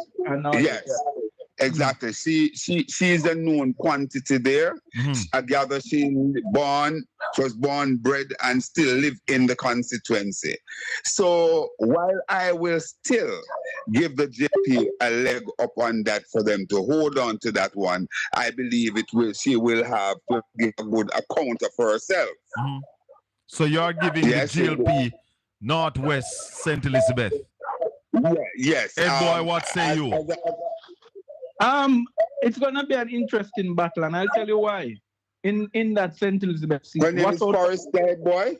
Yes, with Forrester, Scarlett Forrester. Let me tell you why. She's from Pisgah, which is in the Newmarket division. Yeah? Strongest PNP division we have there. Yeah? She's also a Maroon. Yeah? Let me give people the joke. Every time Ochi wins, he wins from coming from out of a compound. Yeah? Talk to me. It will be interesting to see, because there are 3 divisions in Northwest. There is Newmarket, Lacovia, and I'm missing one more. Yeah, but there's 3, right? Newmarket, Lacovia, and where's the other one? Bullsav, right? So there is three of them. Each time the PNP comes out a new market, they're leading, and they're normally neck and neck in Bullsav. Is right in Lacovia, Ochigo go win the election. So it's going to be the reason why it's going to be interesting is that a lot of the young people in the parish know her. Yeah, she's somebody who has done a lot of work. And you got to watch people working, community working. Yeah? Yes. They tend to have. So I'm going to say, I agree with Obi. But the JC Hutchinson factor in that seat is a big factor. And him not running back may see a lower voter turnout for the JLP. Orlando Yeah? Richard is saying Ipswich. Ipswich is the other division. Ipswich. That's Bootsam is over in South in Bootsam is Southeast. over in Southeast. So it's Thank- Ipswich and it. Thank you, Right. Orlando. So So it's those are Ipswich. PNP division.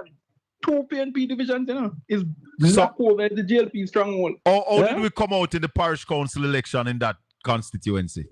I need to double check. I think we won the new market division. No, won the Ipswich No, division. no. I think we lost everything. We lost everything because we had the new market going in. I think it was Kilimanjaro. Kilimanjaro, who right.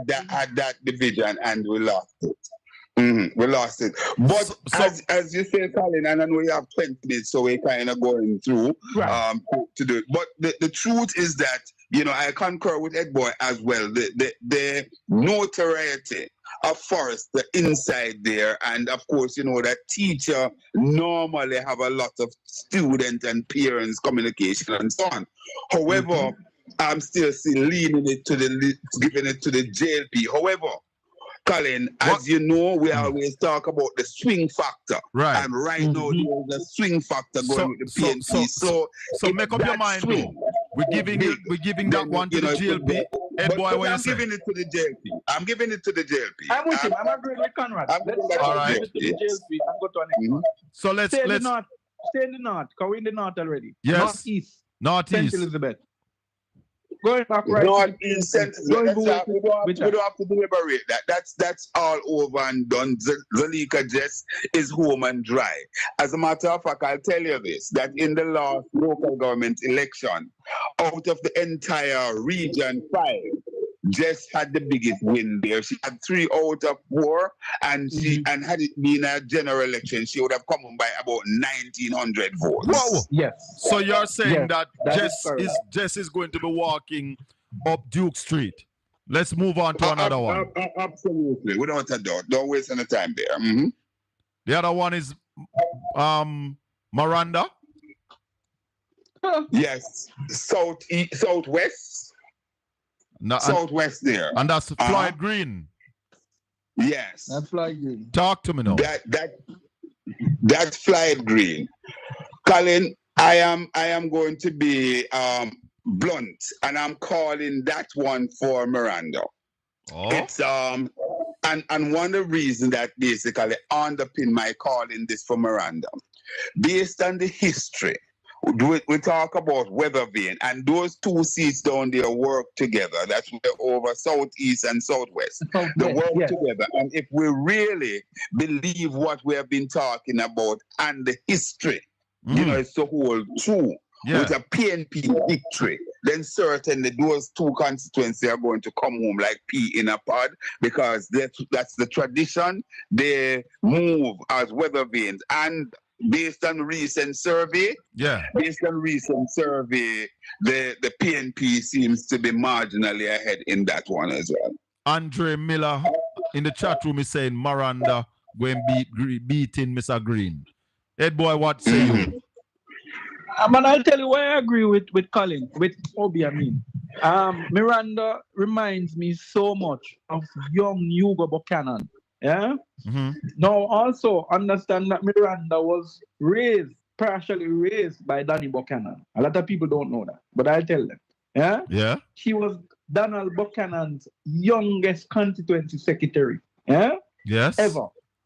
So she's no babe to the politics. So she know the politics. The next thing which is making it hard for Floyd against her, she's a teacher at the Black River High School. Yes, I know that. Yeah.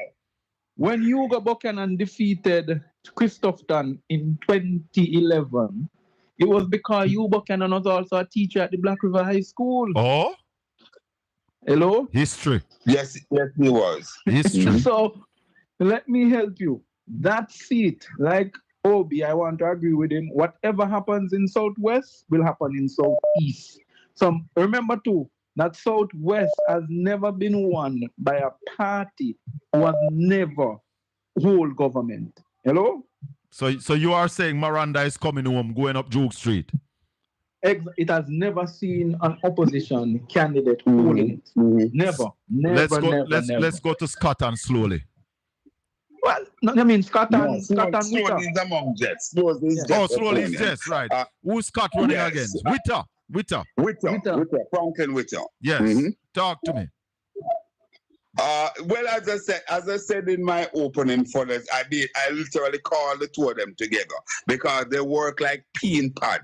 They're two of the weather vane seats in Jamaica that really carry. Whoever winning the election carry those two seats with it. Again, the last even Blue Dot poll carries the PNP lead, had a marginal lead in that one of 1 percentage point, and Scotty was just in the constituency. Since then, Scott had basically laid down himself inside that constituency, and certainly, you know, I'm expecting that one to come home for the PNP. So I'll call in St.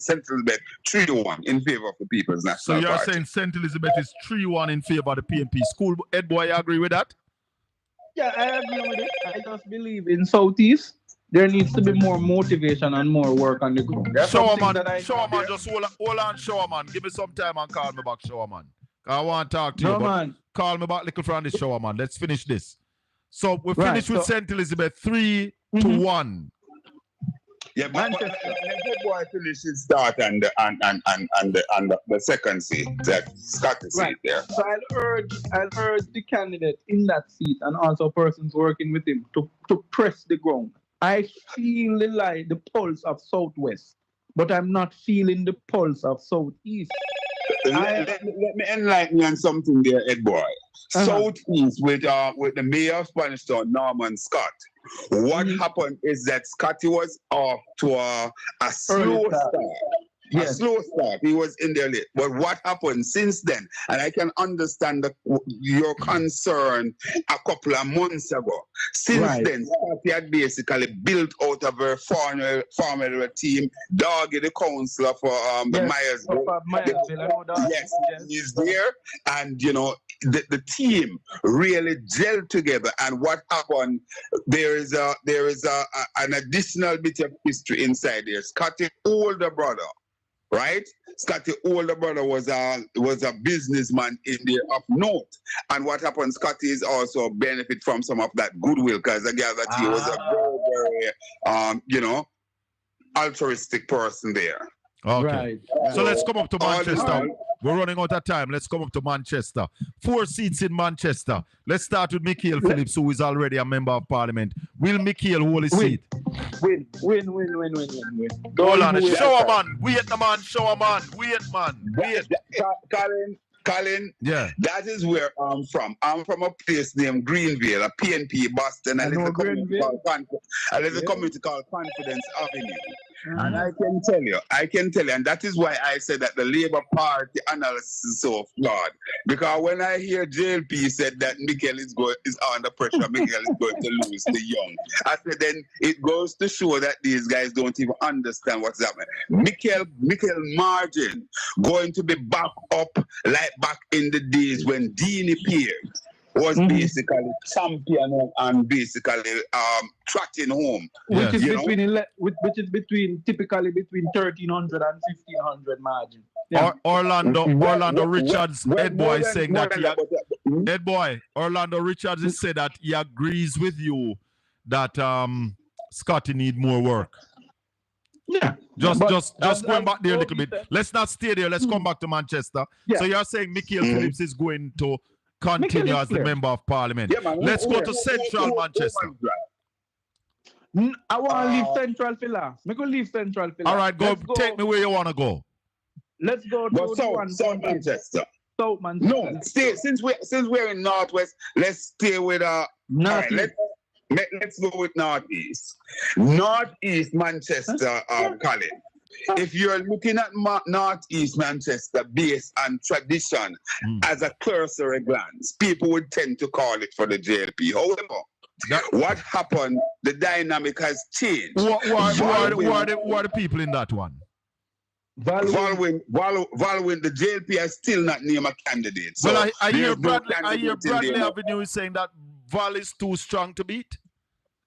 Yep. Well, that is it. Val is very, very strong. We heard a number of people, number name called. The latest name we call is returned former ambassador to the United States, Audrey Marks. Her name is the latest name called there, but the JLP doesn't have a standard bearer now. There's a stalemate and a massive war between the. Nadia is saying that she hear that Audrey Marks is in. Well, put it this way. As I said, that's her name is the latest. However, we can't say she is in until she's announced. So that is Audley Shaw's seat you're talking about? Yeah. Same one. And you are saying that Val. I hear Bradley Avenue saying Val is too strong. They put two people. Yeah, man. Val is extremely strong in there. And listen, Colin. One thing that was also a factor in, although Northeast Manchester had gone to the JLP so many times, but it's not really a very strong. There's never been a really strong JLP seat, So tell me what happened in the local government election. We won 2 out of 3, which never happened before. So this is what I wanted to explain. Yeah. This is what. Well, it's happened before. It happened before, but not in recent time. Because at one time, we never won Christiana since 19. When Calvin was there, we had Calvin was the counselor for the Christiana division. So we had Christiana, and then we also had Walderston. But our most winning division there is the Walderston division. But the last local government, we had 2 out of 3, and we barely lost the Craighead division, which is the strongest JLP division there. We barely lost it. 1 second, Obi, 1 second. Not just that it is the strongest JLP. I want people to look at the numbers with me as well. It is also the smallest division. So even if, let's say you give the JLP to Craighead, let's say they beat the PNP in Craighead normally by what they would beat us about, somewhere between 600, 500. Yeah? They can't go to Christiana and beat us. No, but what happened? They can't. They could basically beat us. They could perform appreciably in the 2 other seats, the Christiana and Walderston. And if they really ramp up the numbers, they could beat out of Walderston, out of Craighead. Because gentlemen. Call it, because we only have 4 minutes to go on Caribbean Radio, and I want the people on Caribbean Radio to get it. This for the People's National Party. You're calling it for the People's National Party. They have 2 out of 3. That's going to be the one that's going to wrap the election. 2 out of 3. So that's Mikhail and Valwin going. So we have Bunting. What Bunting seat? That's home and dry as well. Home and dry. We're not even wasting time there. Don't waste any time there. And Central Manchester? Let me give it to you. Let me give it to you in Central Manchester. But this is a song I'm looking for you, right? Yeah. Right? They say wife you walk out and matey stand up. Yeah. Well, the matey will definitely be standing up, but not in the seat. Oh yeah, Tala. So you are saying that the PNP will take all 4 seats in Manchester? I am expecting it because I see the writing is on the wall. I am not expecting it. In Central Manchester, it was a clean sweep for the People's National Party. All 4. The JLP went in with the Knockpatrick division, and the PNP took that. So the PNP come out of the local government with all 4. I expect the mayor of Mandeville, Donovan Mitchell, to be home and dry. So without any hesitation, I am calling Manchester clean sweep, 4-0. So let me just do a tally here. We have done St. Thomas, Portland, St. Mary, St. Anne, Trelawney, St. James, Hanover, Westmoreland, St. Elizabeth, Manchester, and we have the PNP with 24 seats and the GLP with 9. What can go? Gentlemen, hold the line for me, please. Don't hang up. Showerman. Yeah. You cannot burn you. Bonwa, rubbish will be there at chatty man and friend. So let me ask you something. They say who will be and what you call them a chat rubbish. Them are not think the brother. Them are not poll us. Them are talk. They're not doing poll, they are analyzing. But them are guess. So Yes, where you them are so, guess. so you tell me where you are say. Where you are say. Rhoda can't lose. Rhoda Listen to the brother, So take that seat hold on. there. Let me ask you one simple question. Rhoda, there are 4 divisions in central Manchester. And she lost all 4 in the local government election. How that goes, sir? When she going down one, she did have and she lose the one. Can't never win. Yes. So she had one and she lost it. She couldn't win none in the local government election. Local government election different from general election. Enough people don't watch that. I know, but it also sends a signal. We are going to win. Road are going to win. Bunting are going to lose. Philip are going to lose. All the chances to can't win. What else? Not going to listen to you know. You tell me, say, there would be a runoff between Delano, Sivrite, and Finson. What happened to that? Me don't know what go on with that. Nobody don't know. Maybe you don't know a lot of things, so man, careful. Watch it. All right, go on, court me and listen to you. All right, sir. All right, sir. Gentlemen, let's continue. Caribbean Radio, they are out. Obi, watch your background for me, please. Yeah, man. Your background noisy. Right. So, hey, Colin. Yes. If it were, I was just reading the numbers. If it were a general election, right? Yeah. In central Manchester, yes. Rhoda Crawford would have lost. Rhoda Crawford would have lost by 800 and something votes. 800 odd if it was the general election. Yes, she would have lost by that. And since we have a little bit more time, Colin, staying in Manchester, in the general election, the Jamaica Labour Party would have scraped home with Northeast Manchester with under 100 votes. And, you know, and what happened, a lot of people who would have voted for Valwyn, you know, as a central government candidate, did not come out and vote in the local. Well, one thing I will agree with Showerman is that there are some people who don't vote in local government election. That is correct. So it is a mark, but it doesn't say everything. Good. And let's look at some of the dynamics. Go ahead.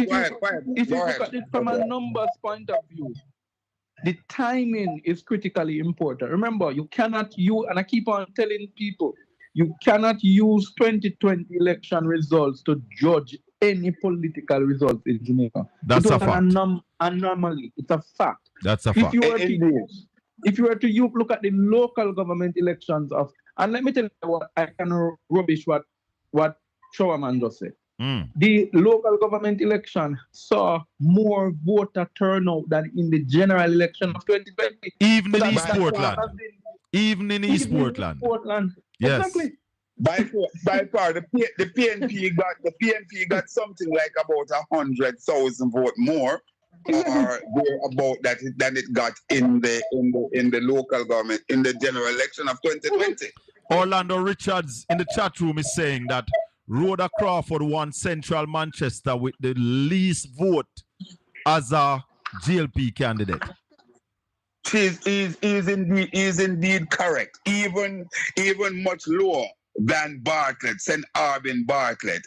That's the lowest vote that the JLP has had in the constituency, and she came home. And the reason for that, the PNP normally come off the hill of Belfield, for example, with 3,000 plus votes. The last election in 2020, they came off with something like about between 900 to 1,100. So there was a deficit, because whenever general election and the numbers are coming in, you would see where where the JLP tend to be ahead because those votes in the plains of Manitoba is normally counted first, and the PNP will always say, okay, fine, because Belfield don't come home because whenever Belfield come home, there's a flurry there coming off the hill, and that is what normally give the PNP in excess of 1,000 vote margin there.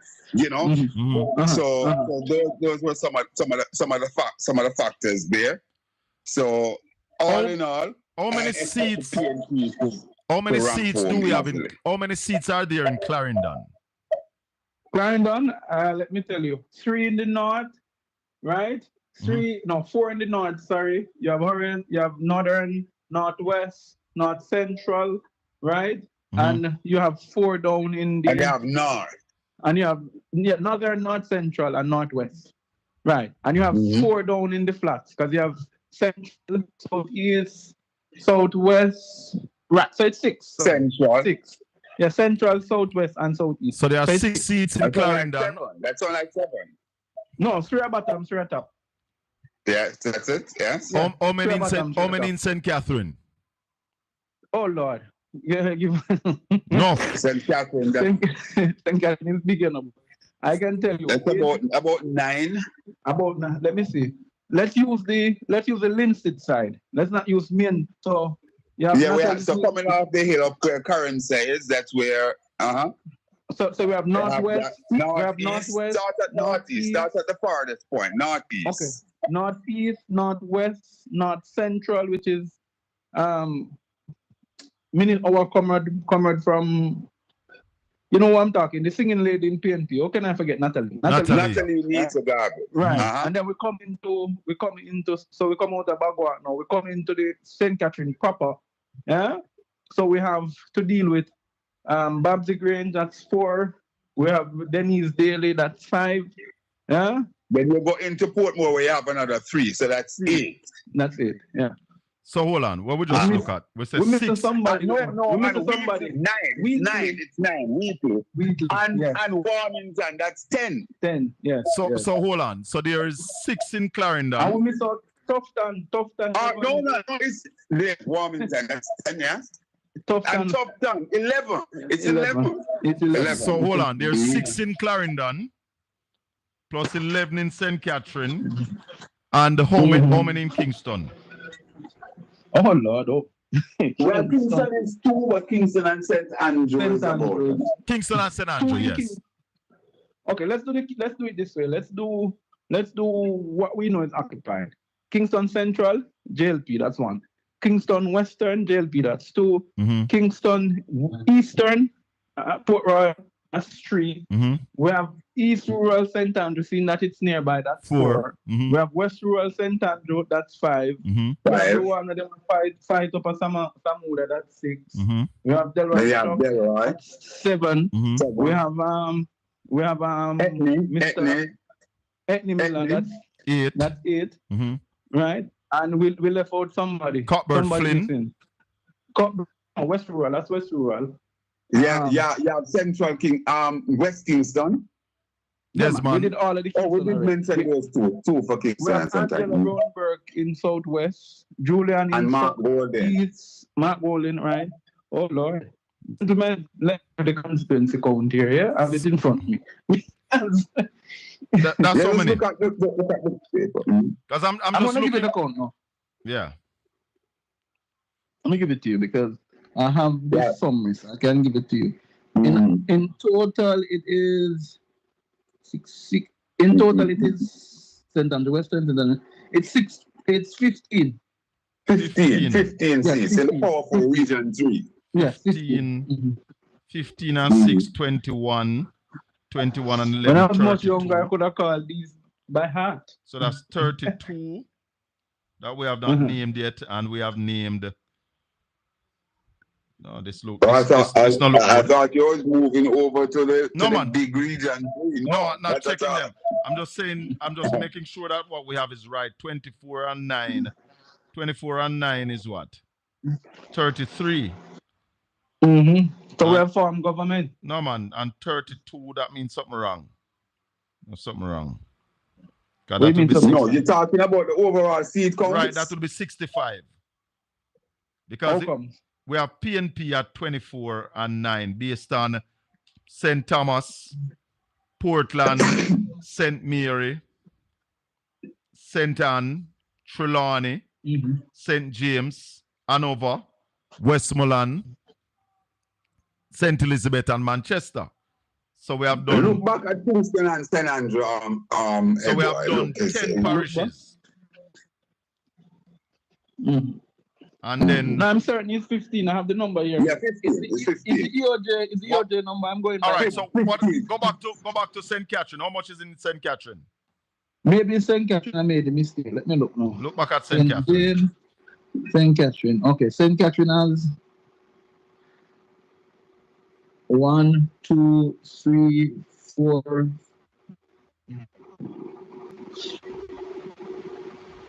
So we're just making sure that we have the numbers. 11. St. Catherine is 7. St. Catherine is 11. 11. That's what we have. Yeah. And Clarendon? Yeah. Clarendon? Clarendon is supposed to be 6, but let's look.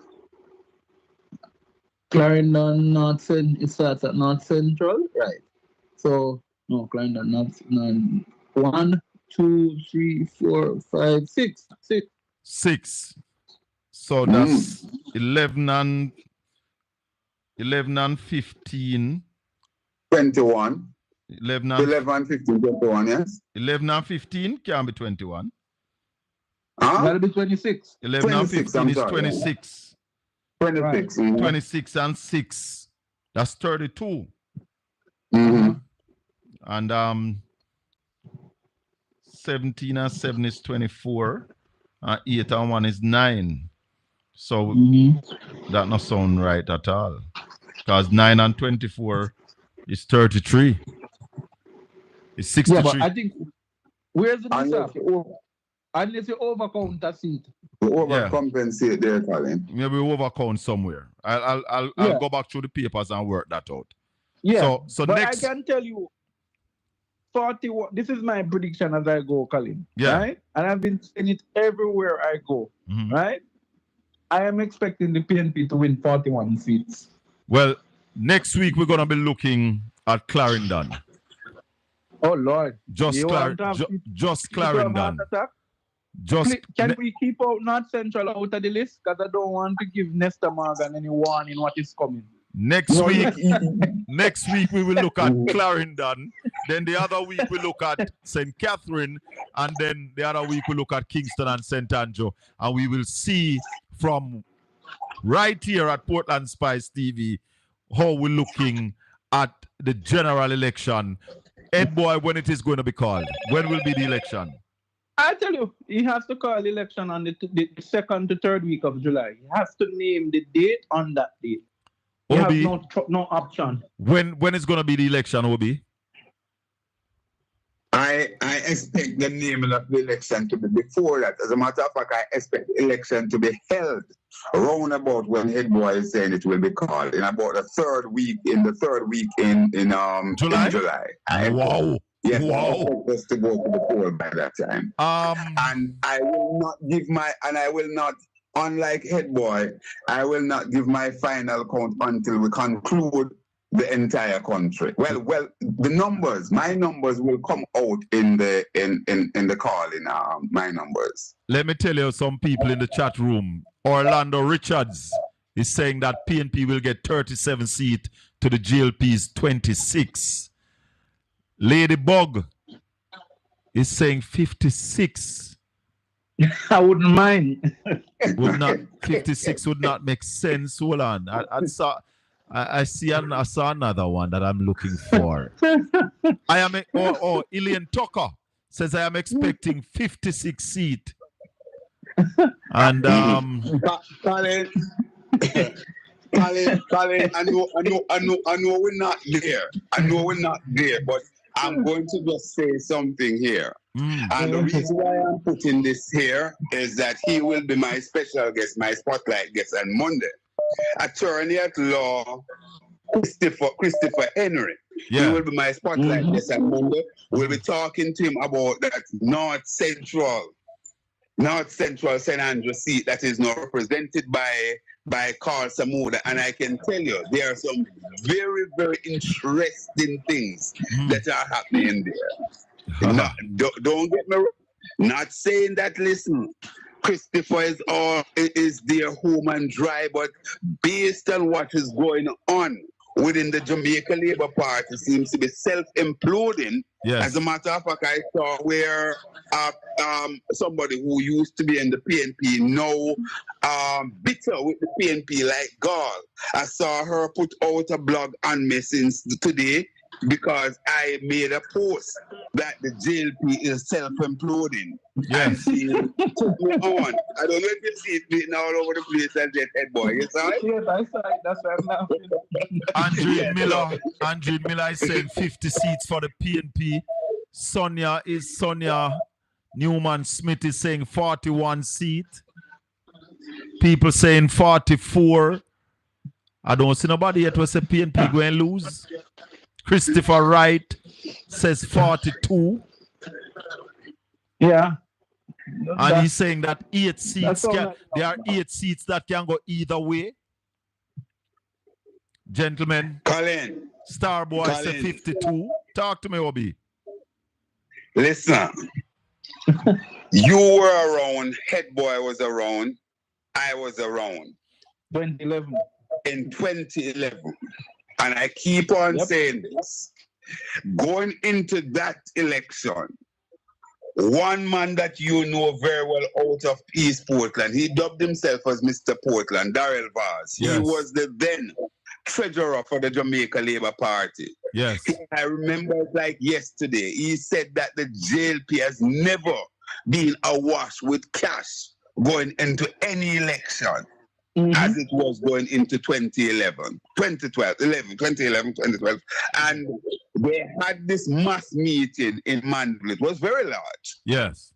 Why am I making this point? Because I can tell you that it feels to me 2025 feel like 2011, 2012. And they have money. The fortune for the People's National Party. So the person who called a clear 42 seats, which is a clear 2/3 majority of the parliament, I find favor there. I also believe that based on the egregious things that have taken place, the Prime Minister bill, which was the first, we have never had an uncertified Prime Minister going into election. We have never seen corruption at this level in the history of Jamaica. You know, people are just upset. We have never seen the people so, quote unquote, rotted against the Prime Minister. Yeah. I believe we'll see a particular swing. And while I am confident that we will get the 42, I would not be surprised if we go over the top as well. Head boy?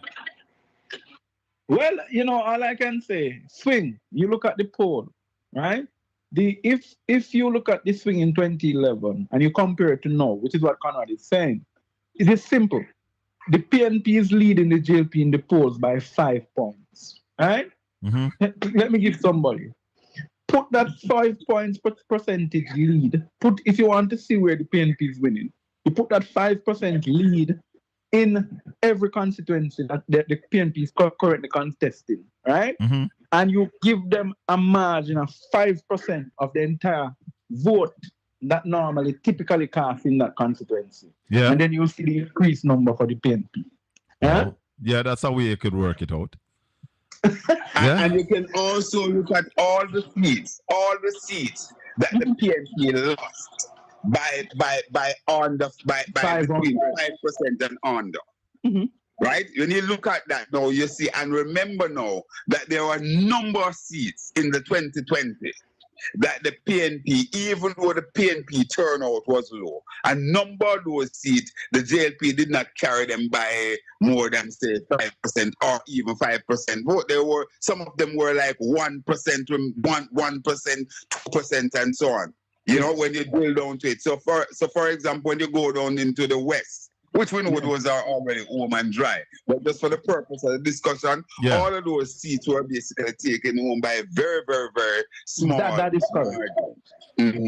Obi, Some more under 500 and under 1,000. You see the ones that Yes. are under 500 and under 1,000, they tip especially under 500. You can make the nice in a seat when in under 500. Yeah. So they wanna Eastern and over. Especially against the background, Ed boy, when your opponent 100 between 140 to 160,000 of your base did not come out. Exactly. I don't know. That is why I said that the JP continue to read the graph so wrong. And what people must understand, we're not making noise or talking because we're PNP. We're basically looking at the data and looking at the history. I allude to the whole thing of Central Manchester earlier, and that is absolutely clear. The caller or the texter, Colin, outlined to you earlier that in Central Manchester, it's the lowest ever vote poll for the JLP, and they have a sitting member of parliament. So just look at the dynamics there. If we're to just take even that one to basically assist in plotting the ground. Before we wrap up, Obi, there's something that I want to talk to you about. The news is carrying today that the National Water Commission, they are saying that they will no longer go to meetings at the KSMC and they will no longer supply them with the report of water quality. What say you? Colin, let me start off this way by saying that the acting vice president that issued that statement is out of order. He's done out of order. And I believe that they should basically recall that letter, and if that, and apologize to the Jamaican people, and if that is not done voluntarily by the chairman, by the acting deputy chair, then it simply means that it is something that is sanctioned by the government, because the National Water Commission chairman by himself cannot do that. And the minister basically have the jurisdiction to basically say, no, the people must be given the report. We're talking about water quality here. Water quality is not just about a mere diarrhea and so on, but it's something that can basically contaminate you and give you major illness over time. And when you listen to persons like microbiologist Jesse James Clark, he's not just talking from the seat of his pants. He's talking based on his training. And today I heard a man who is now a senator that I assistant put in there come and talking nonsense, making a fool of himself. So I had to say to Simon that, listen, we know that this man is a lightweight as big as he is, because I've never heard so much nonsense. Simon has to basically take him to the garden park and let him know that he's talking undiluted nonsense.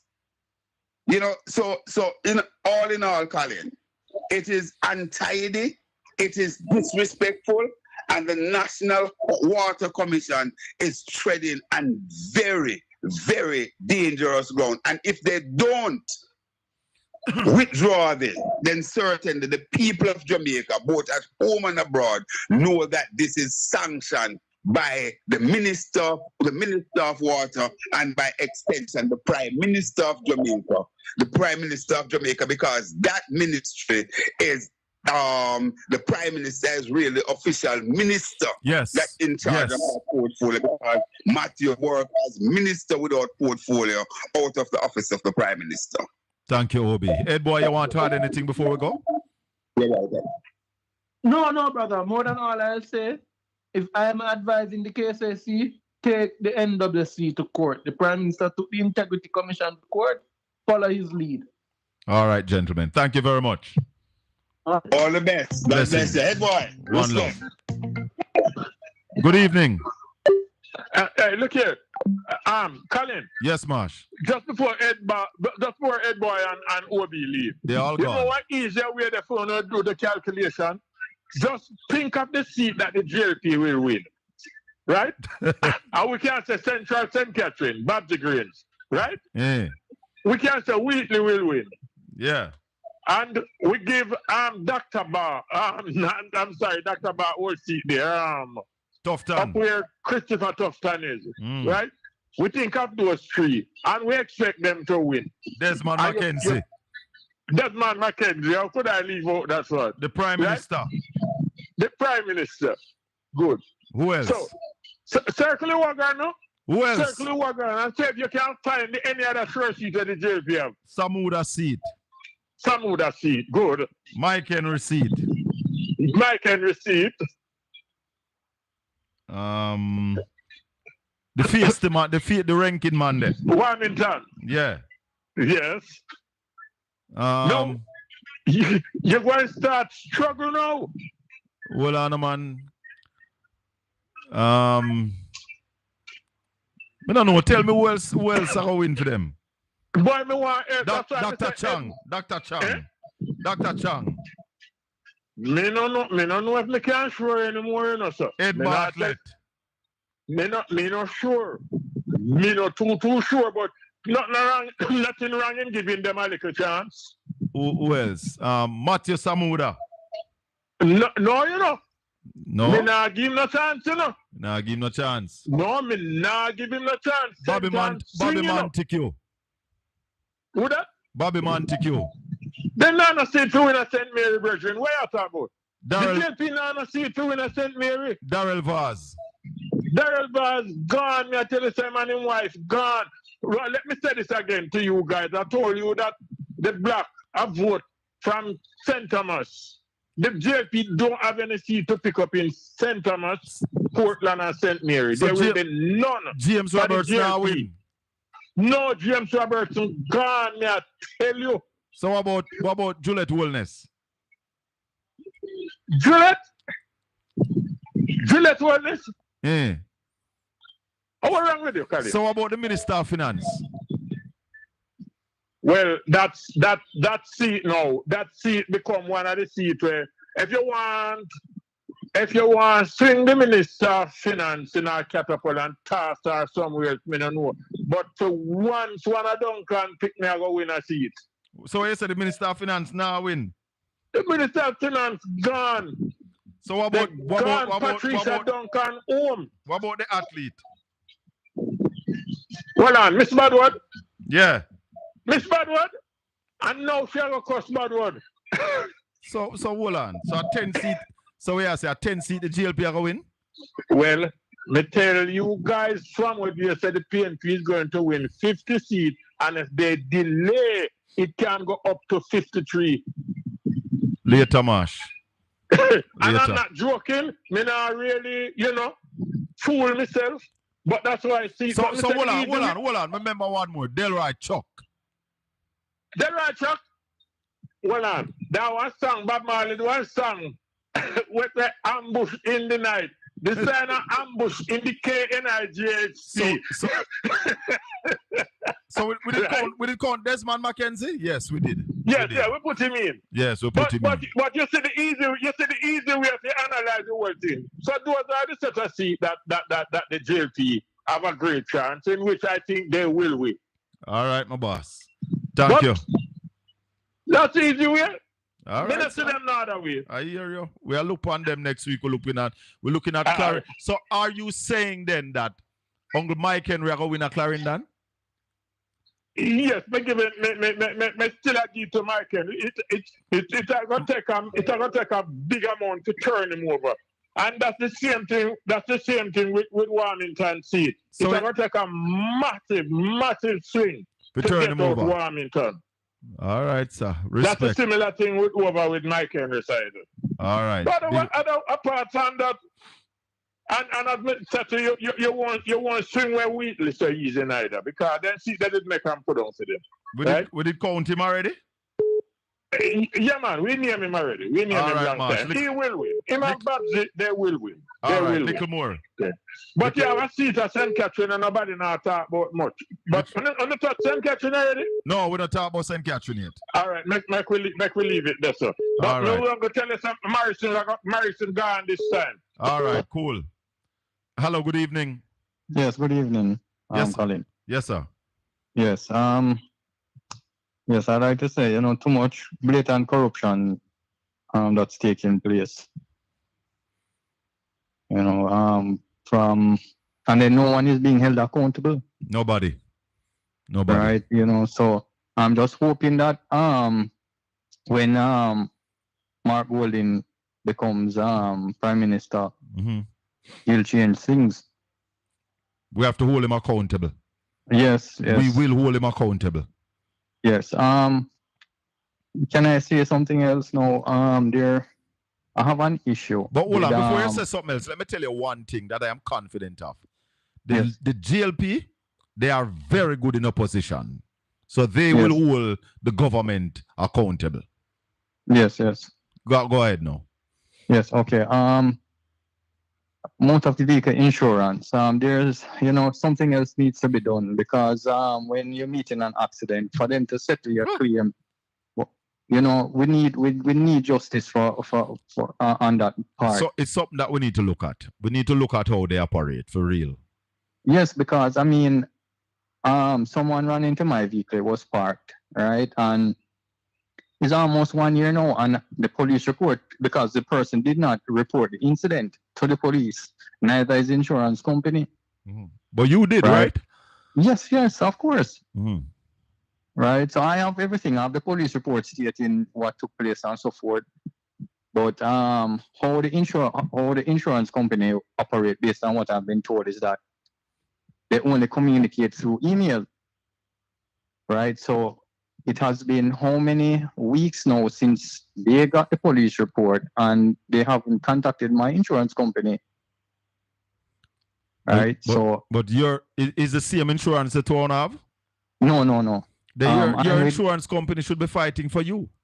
Yes, I know, but that is the issue that we have in this country. It doesn't matter how, all of them is like they're working together, to be honest. Oh boy. But you have to stay upon it, because... Yeah, man, I am. I call a few places till I end up calling Ministry of Justice, and they told me to call legal aid. So I'm going to do that if, I don't see any recourse soon. All right, my brother. All the best. Yes. Take care. Man. Yeah, man.